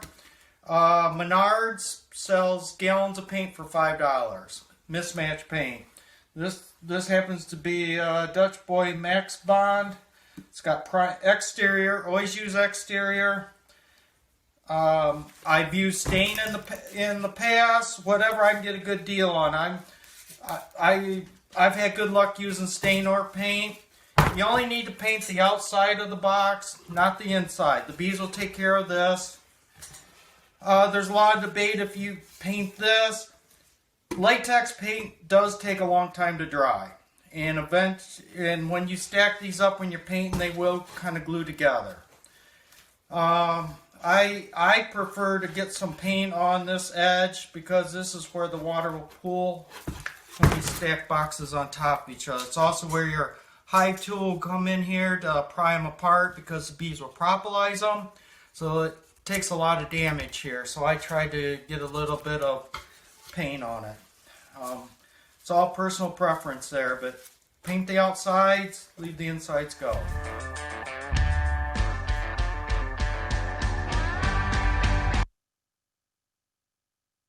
So there you go. There's how to construct the supers, brood boxes, hive bodies, the frames. There have been some questions on here. The reason I usually don't put cardboard on my workbench, but for videotaping, we got a card table out. Myself and another one of my club members, we made these videos, the video on the boxes, some frames for our bee club last year because of COVID. We used to do this thing live in person in the beginner class, but last year we had to do it virtual. So we made these videos. So that was part of that. Working on a cardboard or a card table was very difficult because it did want to move around. I've used multiple coats of paint on those the open grain, and it usually does keep soaking in. So that was one reason I switched to caulk. There was some discussion about trimming the plastic on the plastic frames, cutting the corners off, and that is to let the bees move to either side. Jeannie mentioned earlier that, hey, she learned something. Well, I learned something from Joe's meeting or Joe's video, is he moved his notches to the top. I always put mine on the bottom. Last year, I just used side cuts, actually, or side cuts or like wire cutters, and trimmed all four corners off so the bees can move from one side to the other. And as Peggy mentioned, especially in the wintertime, the cluster can move from one side of the frame to the other a lot easier. So I've done that. That was some of the things. And as you saw, everybody mentioned putting the side nail in. And there's nothing more frustrating in beekeeping as trying to get a frame of brood or a frame of honey out that has been propolised in, and the top of the top bar comes off and breaks everything loose when they don't have nails in. I've bought equipment over the years at auctions or used equipment, and the old timers seemed like they saved putting a nail in, and they always broke. I always put a nail in, that's really nice. So anybody want to unmute themselves and answer any questions? Oh, Jeannie mentioned about clamps. Some boxes slide together really nice and some don't. So the ones that, if they slide together and everything goes together really easy, that's nice.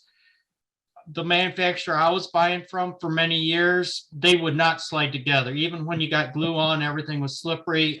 You had to squeeze them. They've since have tweaked their They're machined to make the fingers just a tad looser. They do slide together. They go together a lot easier, but you can use a hammer, put the boxes fairly square. I usually work on the floor that way because my clamps are knocking crap off my workbench. So I usually put it on the floor.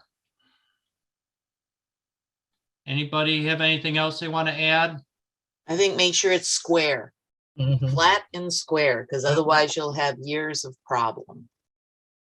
Yep. And Peter noticed that some of my clamps did come from Harbor Freight. The nice thing about the Harbor Freight ones is if you break them, they send them back. I've gone through several of those.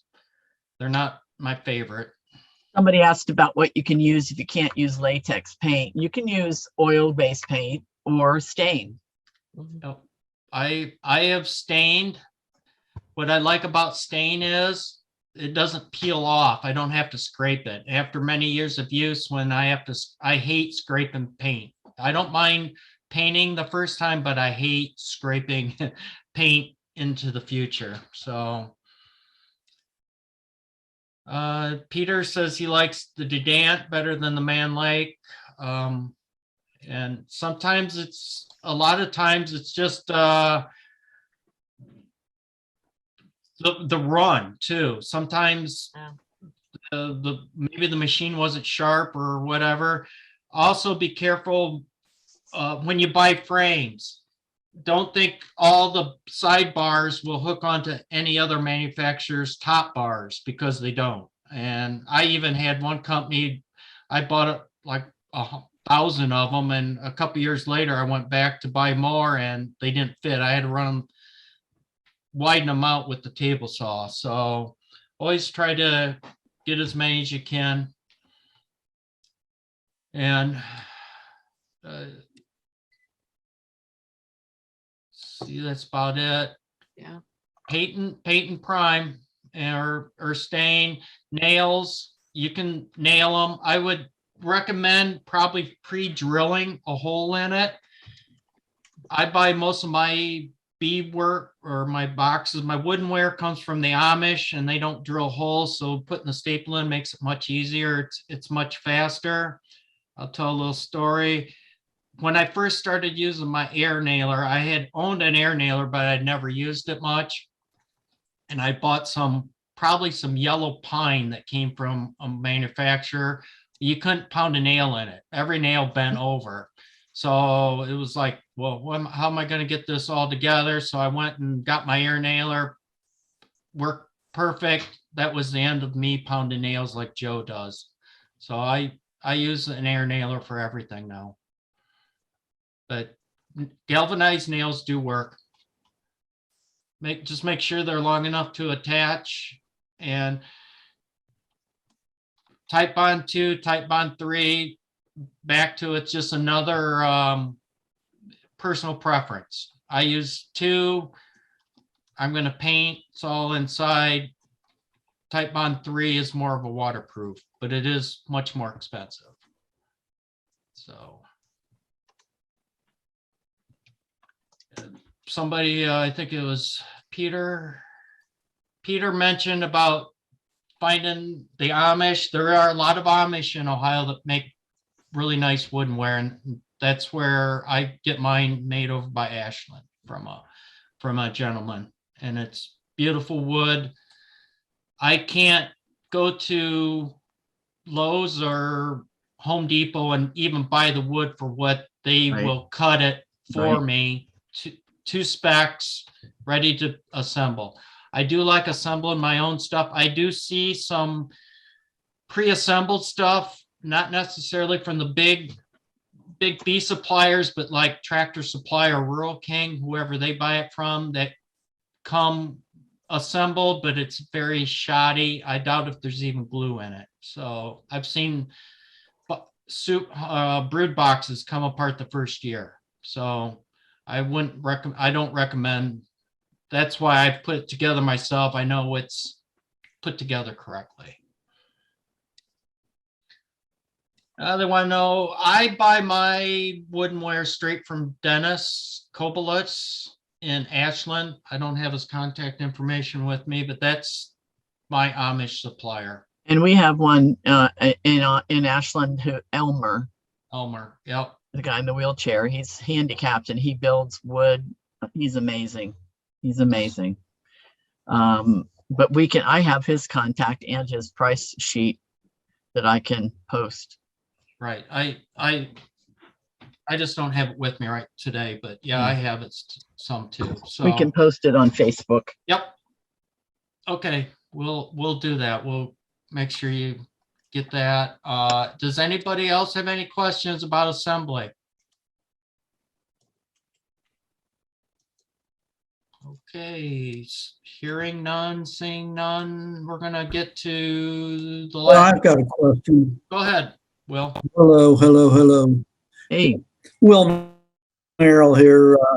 Quick question. I didn't notice that they put any grommets in the holes for the wire. yeah, he did. He did. He had like a hand punch. He pushed them in Handful. by hand.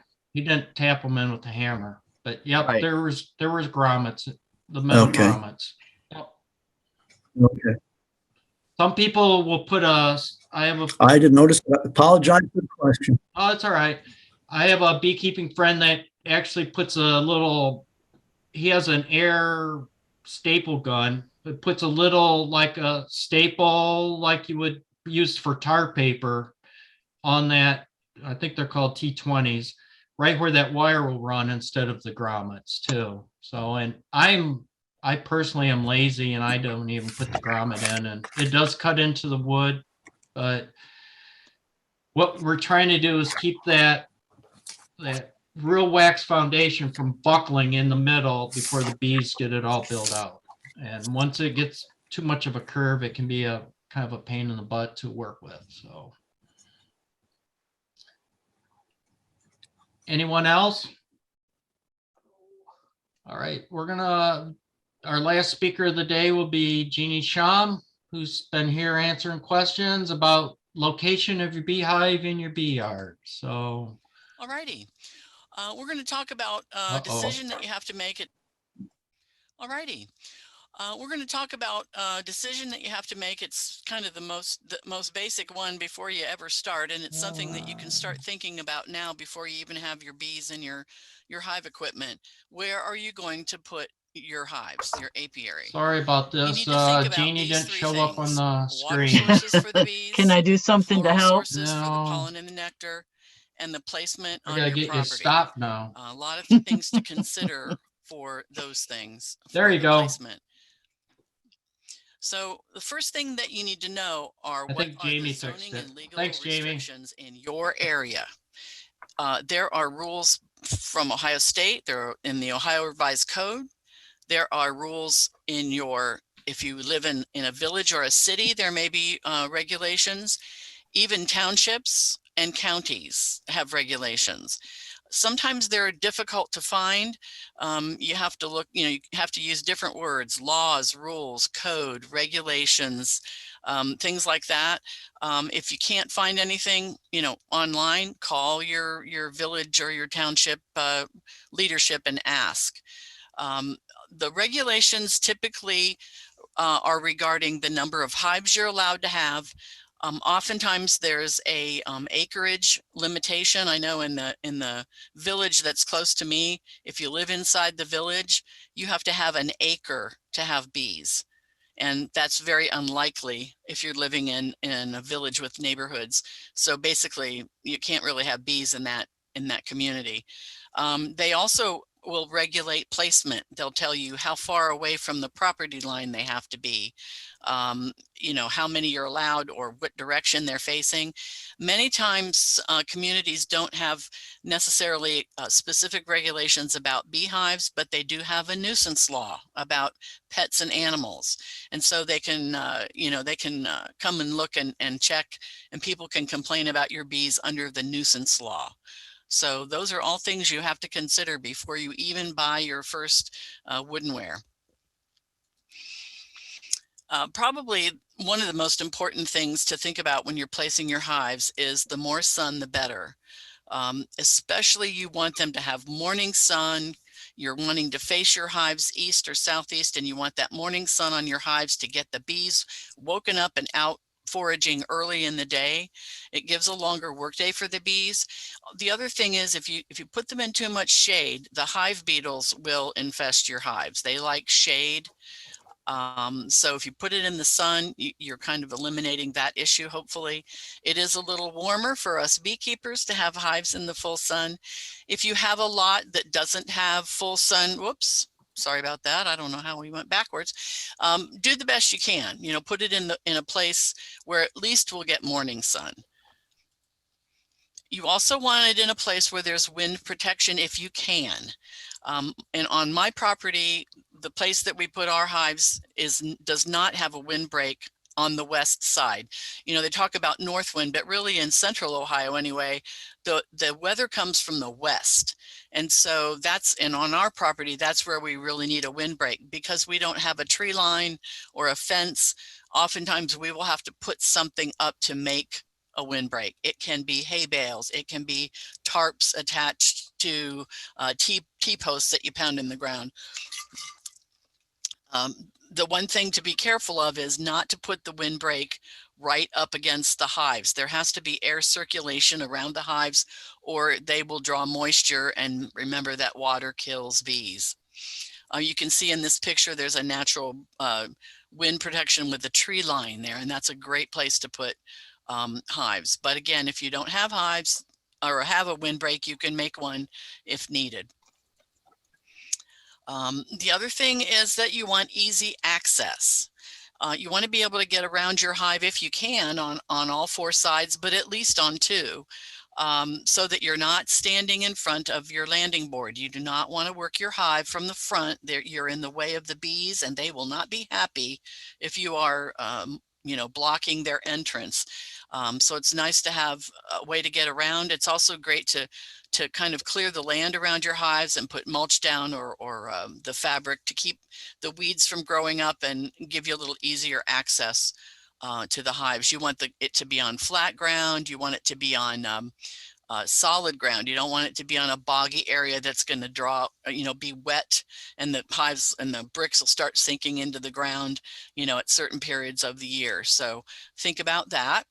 Again, you want it to be facing east or southeast if you can. Now, if you're putting 4 hives on a pallet and you want them, to face different directions, just be sure that on the west facing ones, you have a windbreak there. You just don't want that prevailing wind to be blowing right into the entrance of your hive and get the bees chilled. So again, it's best to face them east or southeast away from the prevailing winds. They talked a little bit about hive stands. The recommended height is 16 to 20 inches. If you put it lower, you're going to be bending over a lot. The critters can get in easier. As Jamie said, if you put it up at least, about 16 inches, the skunks and raccoons have to stretch out with their belly exposed to get into that entrance. And then the bees will come out and sting them and they'll leave. If you put it up too high, once you start adding honey supers, lifting 60 to 80 pounds of honey off, from above your head is not easy either. So try to keep your hive stands between 16 and 20 inches for your benefit and to keep the critters out. You can see here, looks like they've got some cement blocks for one of them and some kind of a wooden pallet or something for the other. And they don't have to be fancy. It can be anything that you have. A stump even will work. So be creative and just get them up a little bit so they're easier to work.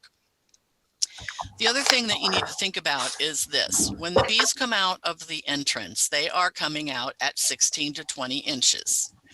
And what you want to do is have some kind of a barrier in front of the hive, not right against it, but back away a little bit, so that the bees, when they come out, have to fly up higher in the air, higher than 6 feet in the air, as they fly out to forage. Otherwise, you're going to have bees zipping across your yard or your neighbor's yard right at people height.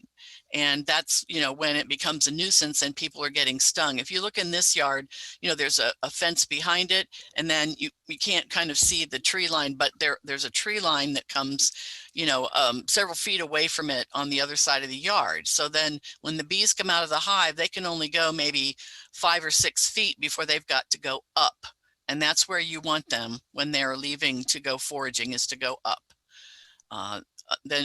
Otherwise you'll have them flying across your neighbor's yard, and stinging children and pets and getting into their bird baths and things like that. Need to think about, property line and high traffic. In this picture, that hive is really close to the neighbor's property, and it's probably out of regulation. It's also pretty close to a seating area. Sometimes you can have a hive that's gentle and quiet and have it that close to where you want to sit, but probably not the best idea. It also looks like it's right up next to the house where you're going to be working in the garden and mowing and things like that. So better to have it away, so more than probably 20 feet away from your house. And usually the distance between the property line and the hive is usually 10 to 15 feet in the regulations. Here's a picture of a friend of mine in our club that put her hives right next to the neighbor's driveway. And with the neighbor that was living there at the time, they were okay with that. However, when the house was sold and they had new neighbors, they were not okay. So she had to move hers away from that. And that's not fun to do, is moving a whole hive. Now I wanted to show you this space around the hive. This is our apiary several years ago. And you can see it, there's lots of room. We've got room between the hives where you can get around the sides. There's room in the back. However, what we didn't think about was at the other end of this row of hives, we had planted some small fruit trees. Well, this is what it looked like when they grew up. And so now you can see in the winter picture that the trees overhang the hives. They're very close to the hives down the row. And you can see in the summer picture, they're actually hanging over the hives with all this growth and so forth. And it makes it difficult to inspect your hives. We can just barely get behind them when the trees are fully in bloom. So that wasn't a real good choice to plant them or to place them that way. You've got to have a water source near your hives, whether it's a lake, a pond, a creek, and if not anything, a man-made something. This is a pet waterer. The one important thing is if you put something out for the bees with water, it needs to have some stones in it that are above the water line, because otherwise the bees will get in the water and drown. They have to have something to land on so that they don't drown in the water. I heard someone say the other night, a drop of water, a bee can drown in a drop of water. The other thing that's really important is bees seem to like chlorinated water in swimming pools. And they sort of are attracted to that. They can evidently smell it. If you don't have a water source between your house and your neighbor's swimming pool or your own, you'll have bees in the pool. Now I have to say we have a swimming pool in the backyard. Our hives are way down in our long front yard. And we don't really, there's a few, but there's not any more bees in our pool than there are flies and dragonflies and Japanese beetles and things like that. But do make sure that you provide water for your bees so that you're not annoying your neighbor. We've had communities around Columbus where people have made nuisance complaints about hives because there's bees in their swimming pool. Now I don't know how they prove they're your bees, but if you're providing water source and things like that and get into a nuisance complaint, if you can show that you are following the rules of best management, then you'll have a better chance of winning that legal issue. Help the bees find their home. As we talked about, they can drift if all the hives look the same. So you can put hives close together, but it does help the bees to have them in different colors. We know that bees see colors on the purple and blue end of the spectrum. So they see green, blue, purple. Red looks black. So that is helpful to them. You can paint them up with pretty pictures and things like that to help them find their home. Also, they've done research and they've actually found that bees can discriminate shapes.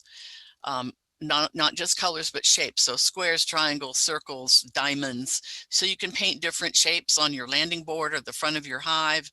And, you know, more than one, and then that helps them find their home as well. Here's a picture where we've got the hives facing different entrances. When they're really close like this, if you make them come in from different directions, that helps them find their own space instead of drifting into another hive. It's really, this is something that I had never thought about until I was preparing for this talk. A place to set your smoker. It's hot, it's burning stuff inside. You don't want to set your smoker down on the wooden pallet. You don't want to, you know, set it in the dry grass, or you will set something on fire. It's, you know, having hives close together, the metal lid on the top of the hive next to you is a great place to set it down while it's burning. One word of caution: when you're finished with your beekeeping, don't put the smoker in your car and leave it. Don't set it down in the grass close to your house.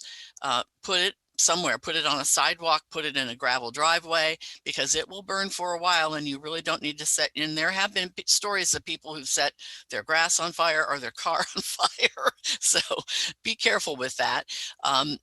Also, somebody recommended, if you have empty stacks, once you get more bees and more equipment and you have a stack of empty equipment, you can place your tools out there in the stack instead of hauling them out to your apiary every time, which I had never thought of. The last and probably most important thing you want to do is do things to make your neighbors happy. If you know them, if they're pretty easygoing, you know, educate them about your bees, invite them over, have a few extra veils and hats for them to put on to come and look. Be very careful about your hive number and location. You know, keep it, you know, behind a fence or a windbreak, away from your neighbors' yards. You can paint your hives to blend in. You know, it's been recommended that if you think your neighbors are going to be really nervous about your bees, it's better to just put them behind a fence and just not tell anybody. They will never know that you have hives. Make sure you have good water sources. And then, you know, when you have a honey crop, give honey to your neighbors as a gift for putting up with your hives being in the area. I think that's about it. Yep. So, you know, you may not be able to satisfy all of those recommendations for location, but just do the best you can and be sure to follow the regulations in your area. Hey, one more thing I forgot to mention too. It's think about the convenience of you and where you place your hives. It's nice to have your hives next to a driveway if you can, or somewhere that you can get to them easily, or have a garden cart. You know, if you want to haul equipment and your hives are 400 feet away from your house or your garage, that's a long haul. So be thinking about the ease for you as well.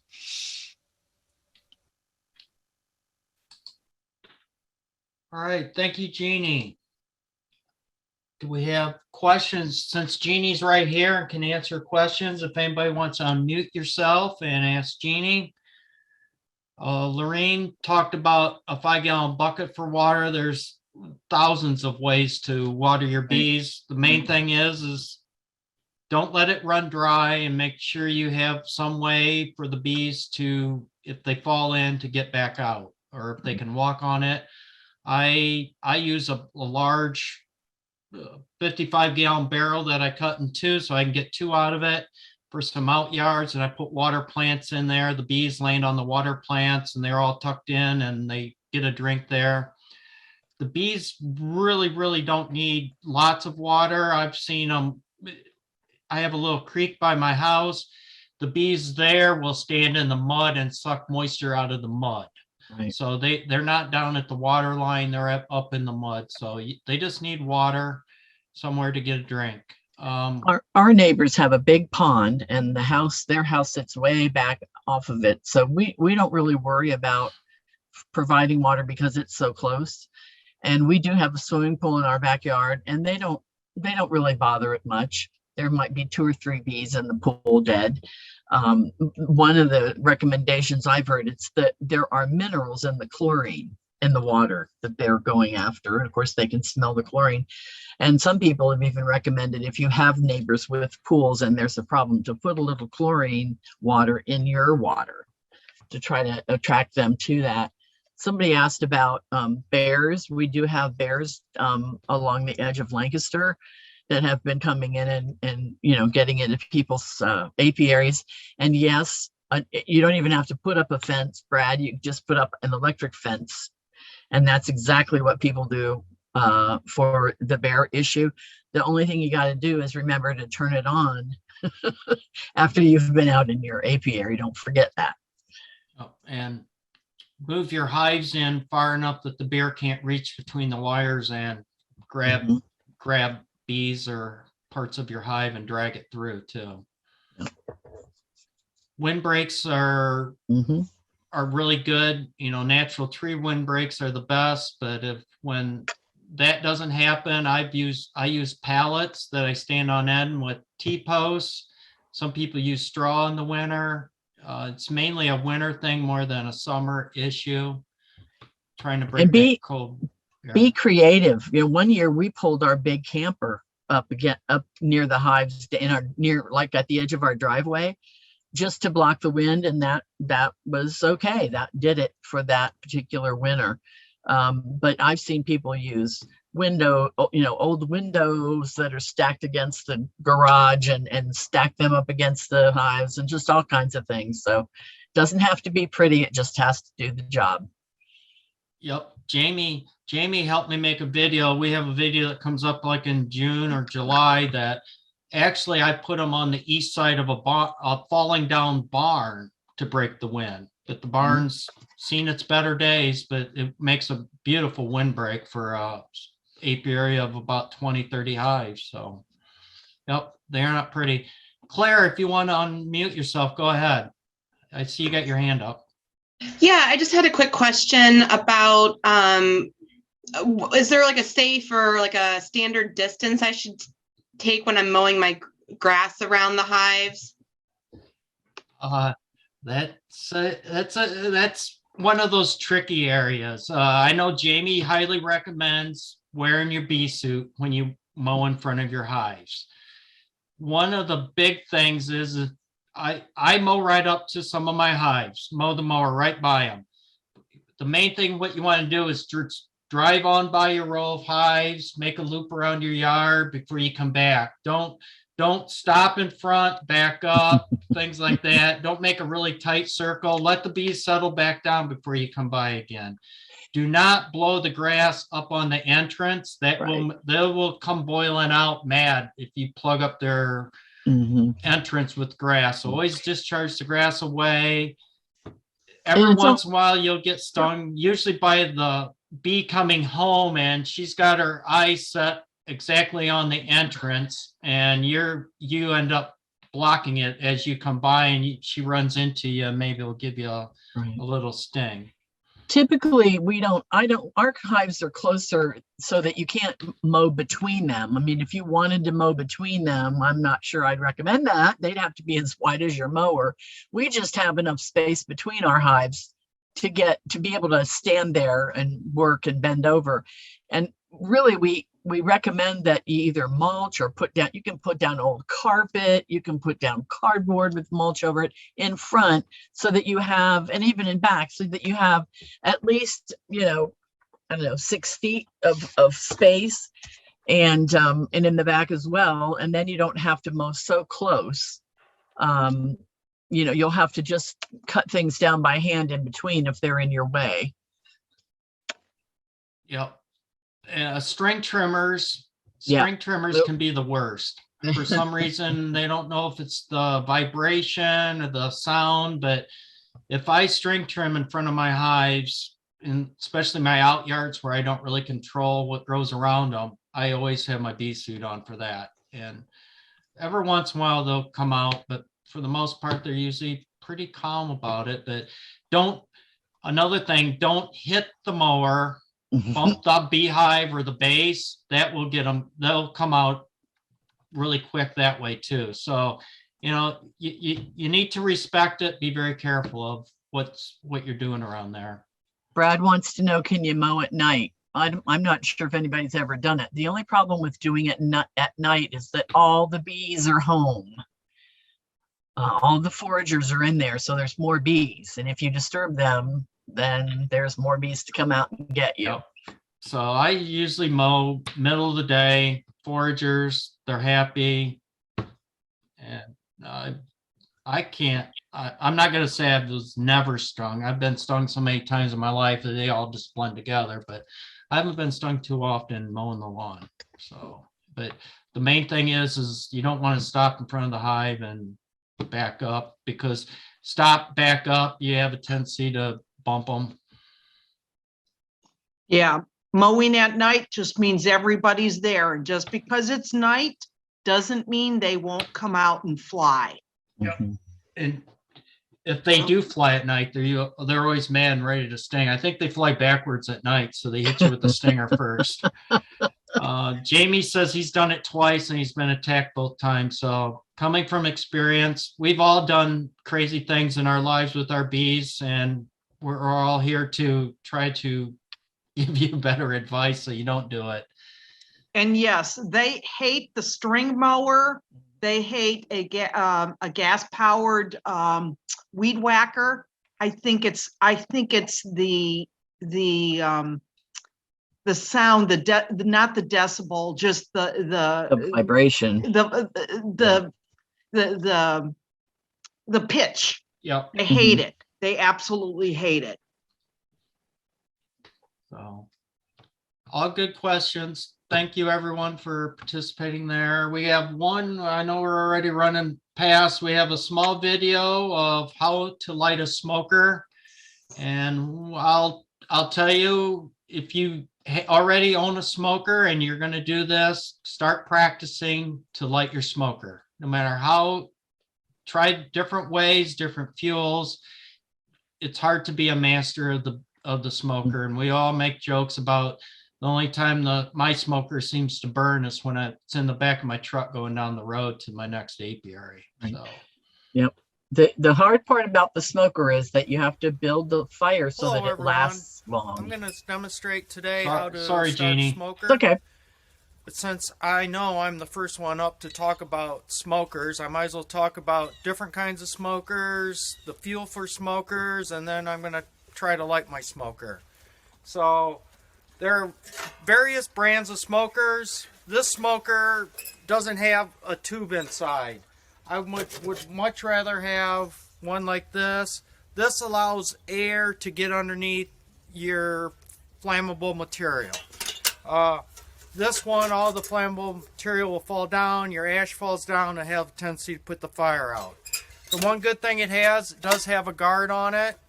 I think all new smokers do have guards on so you don't burn yourself.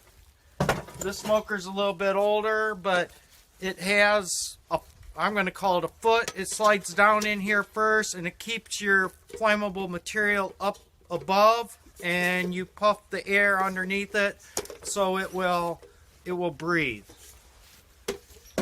This is my main smoker that I have. You can see it has a guard, and it has a cylinder that goes inside with holes in it, holes in the bottom, slides in, and it allows air to go underneath and work up as you puff the billows. People always ask me, what kind of fuel do I use? And since I'm a frugal beekeeper, I use any organic material that will burn that I can find, and most of it for free. Some of my favorites are like dried stems. This is Joe Pye weed, but I use a lot of teasel and goldenrod stems in some of my out yards where I go. Little pine sticks work great because they start real easy. Pieces of broken frames burn nice. Pine. I own a somewhat pine forest. Pine cones burn really nice, along with pine needles to get the fire started. I got some straw here. Straw does burn pretty good, but it burns really fast and leaves a lot of ash in your smoker.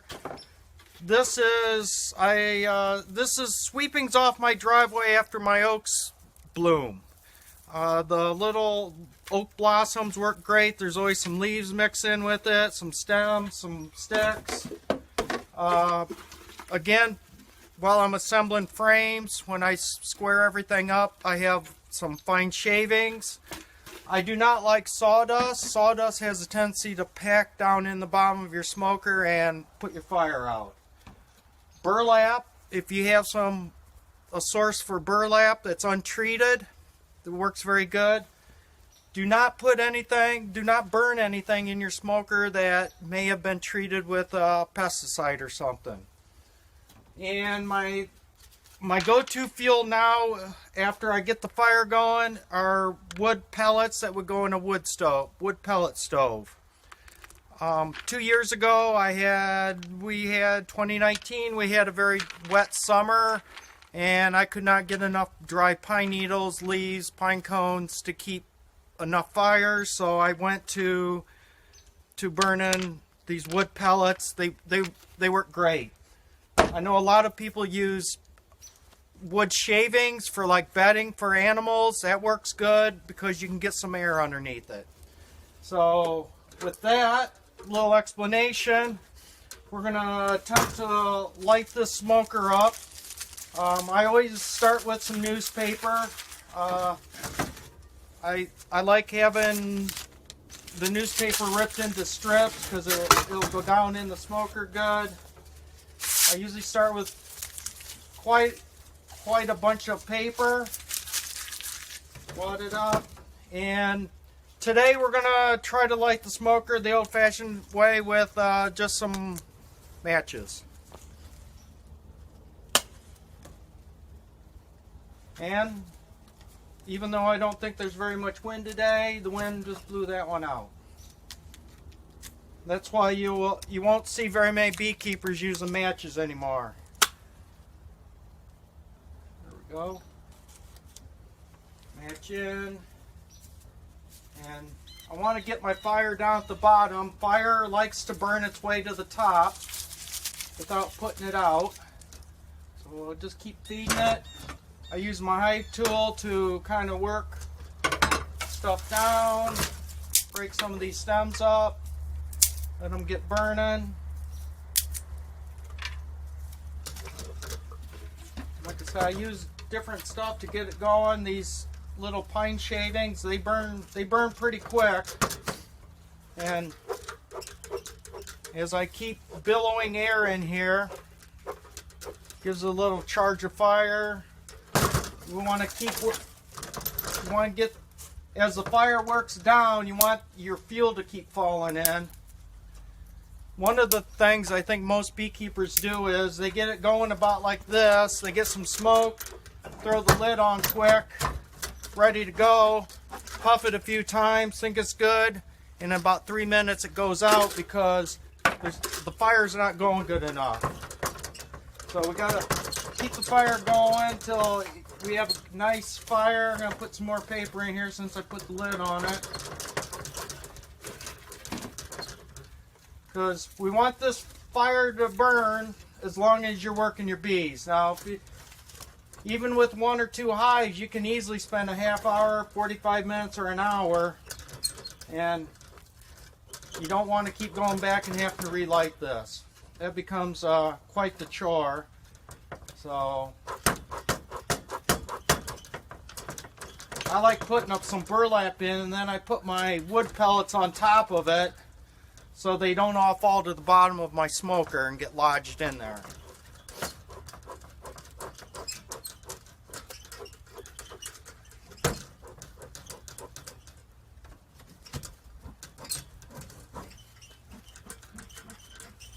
Well, I thought that went pretty good with 3 matches, but I do carry matches in my truck. I have many out yards, and I keep some matches in there just for emergencies.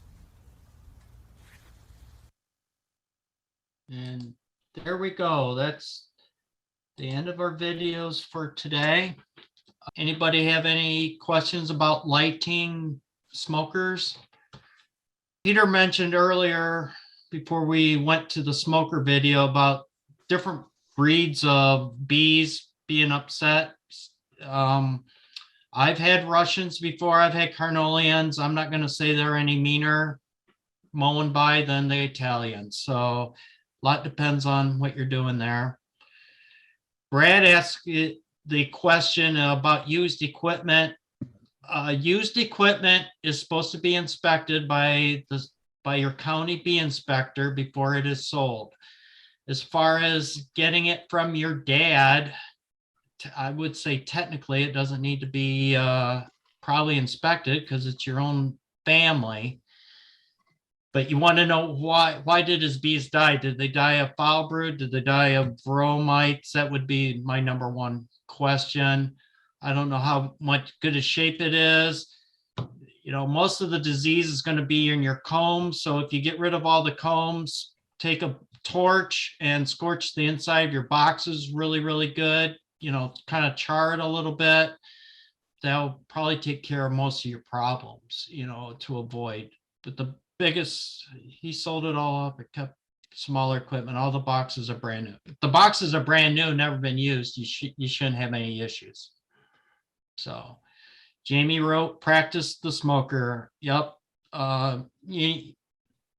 Keeping the smoker lit, even for us experienced beekeepers, some days you start the first one, it burns all day. You have other days that you can't keep it lit.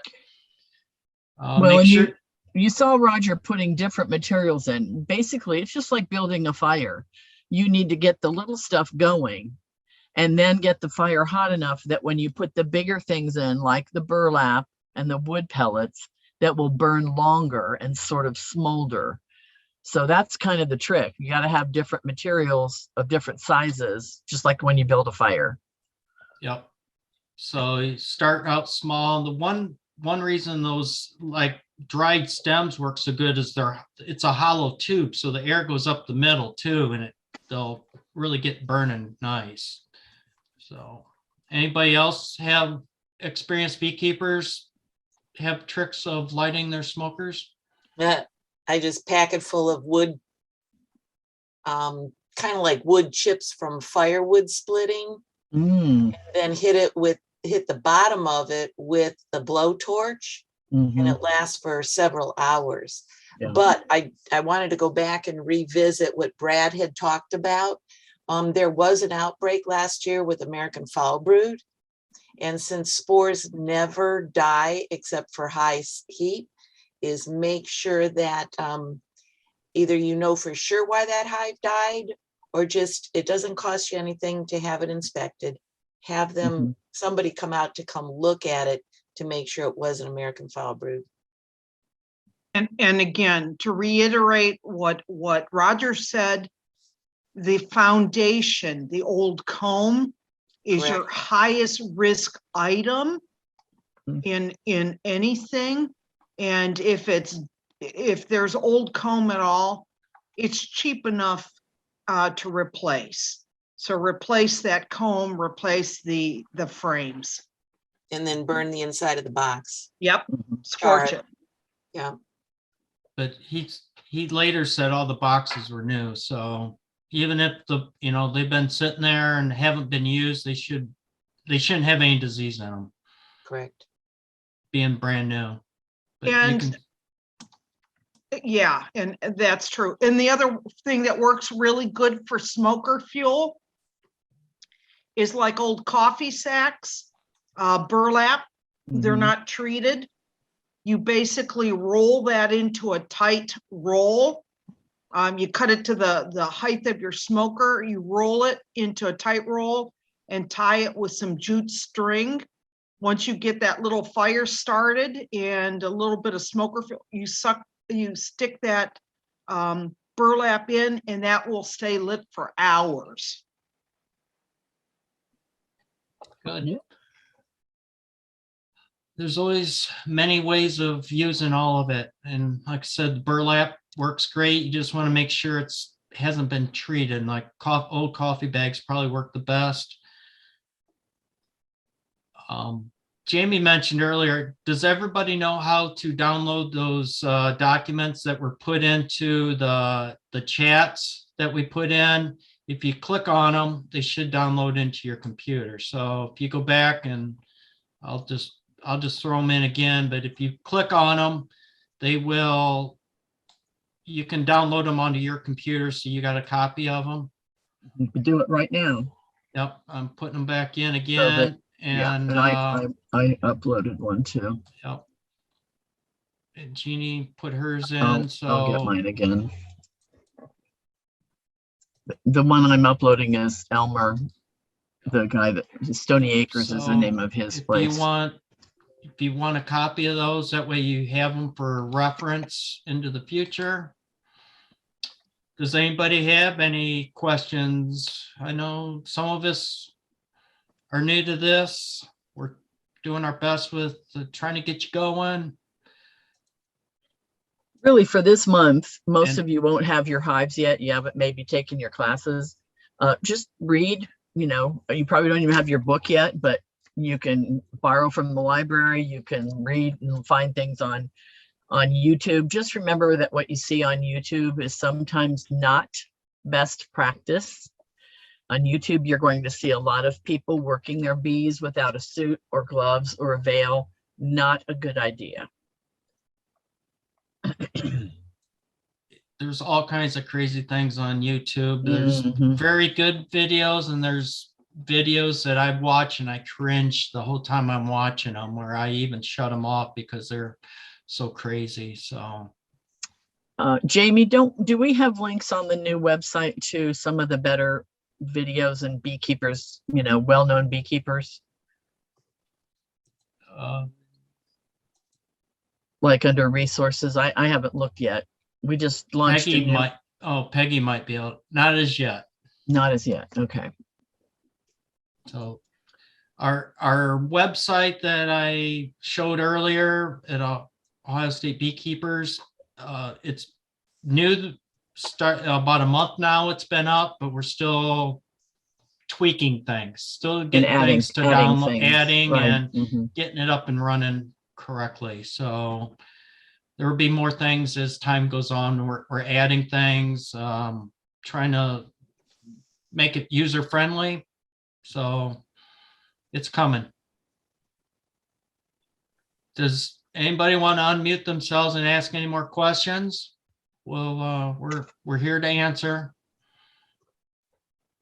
Just want to say thank you very much. We enjoyed the session. Oh, well, thanks, Dottie.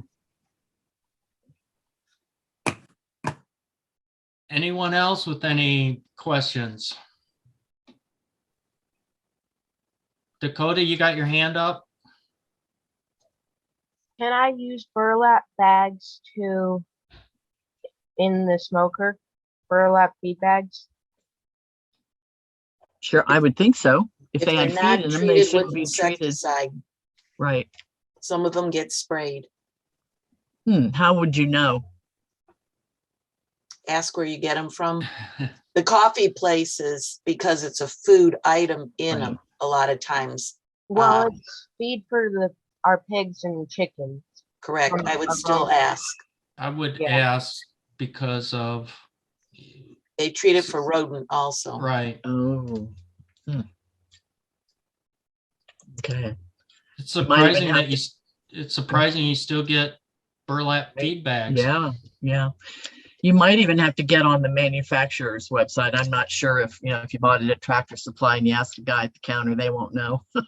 Yeah, good point. Because when I first started beekeeping was before the neonicotinoids that Right. are in the corn. Corn fodder was very easy to get going, and everybody recommended using corn fodder, but I would not use that anymore. Well, we saved all of our burlap bags from when we were getting burlap bags for our feed, but now we're getting the Plastic. yeah, Well, Yeah, get on the if you know what the manufacturer is, Google it and find out. I'd be very careful. I'll just put it that way, Dakota. I mean, you can buy burlap at a fabric store. and it's real cheap. But not free like other things you can find in your yard. Roger, I love your system with the big coffee cans, and just start collecting things as you go out. And in this spring when the weather breaks and you're out cleaning up your flower beds and picking up pine cones so you don't mow over them and stuff, save all that stuff. Yeah, as you can tell, we drink lots of Folgers coffee at our house, and they ride in the back of my truck. They don't get wet. They got lids on them. I have cans for beet wax. I have a can for propolis. I got my smoker fuel. Everything sits in the back in a can like that. Lid shims, puts them all together. I label them on the outside of the can, so hopefully I can find them easily. But yep, I use a lot of that. I want to thank all the veteran beekeepers who were on the call today. Carol Kalick, Jeannie Sham, Jamie Walters, Kelly Morse, Lorene Keel, Peggy Garnes, and Will Merrill. Thank you for participating with us. Most of these people that I just read are on the committee. So thank you all for being here. I think we're just called a meeting if nobody has any more questions or anybody wants to say anything. Have a good afternoon with that snow. Don't be funny, Lorene. Bring back warm for our bees. Oh, I'm hopeful. I'm loading mine in a truck and taking it to your house and dumping it in your driveway. So you get home, Lorene, you can't even see your house. You know what? My friend couldn't get in our driveway because of the snow plow to feed our cat. So Yep, not surprised. Well, so everybody get your boxes, put them together, start painting or staining. It'll be here before you know it. Yep. Goodbye, all. All right. Good job, you guys. Excellent. All right. See you guys later. Yep. Goodbye. Toodaloo. Bye. Steve. Thanks for coming, Steve.